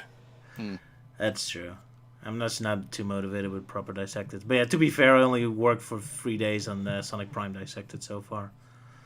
I didn't actually work the whole 2 weeks. I have other projects running in now. Soul Sustentia 2, and I'm working with Alex on Sonic Frontiers. And so much work, Yeah. so little time. we were originally going to do Sonic X episode 67 today, but I guess we gotta delay that for another 4 weeks now. Sorry. You looking forward to that episode? Oh, Well, absolutely. obviously. Oh yeah, I think I know which one that is. Yeah. Yeah. The second Rouge Beth scene? No. No, it's the other thing.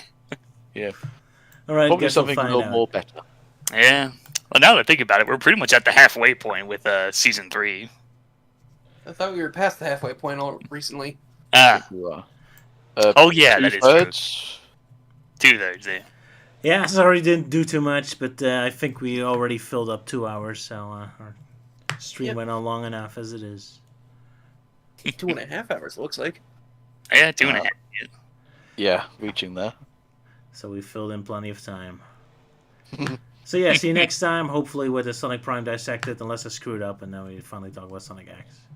Yeah, and just for a quick plug on my end, if you have a half hour to spare, then check out the Archie Sonic Character Files episode on Snively Robotnik that I just recently posted. Indeed, I shall put links to Melting Man and everyone else's YouTube channels below. Haven't done it yet, sorry. So yeah, see you all next bye week, I guess. Bye bye. See ya. Yeah, goodbye. Cheerio! Toodle pip. F in the chat for Luke's throat.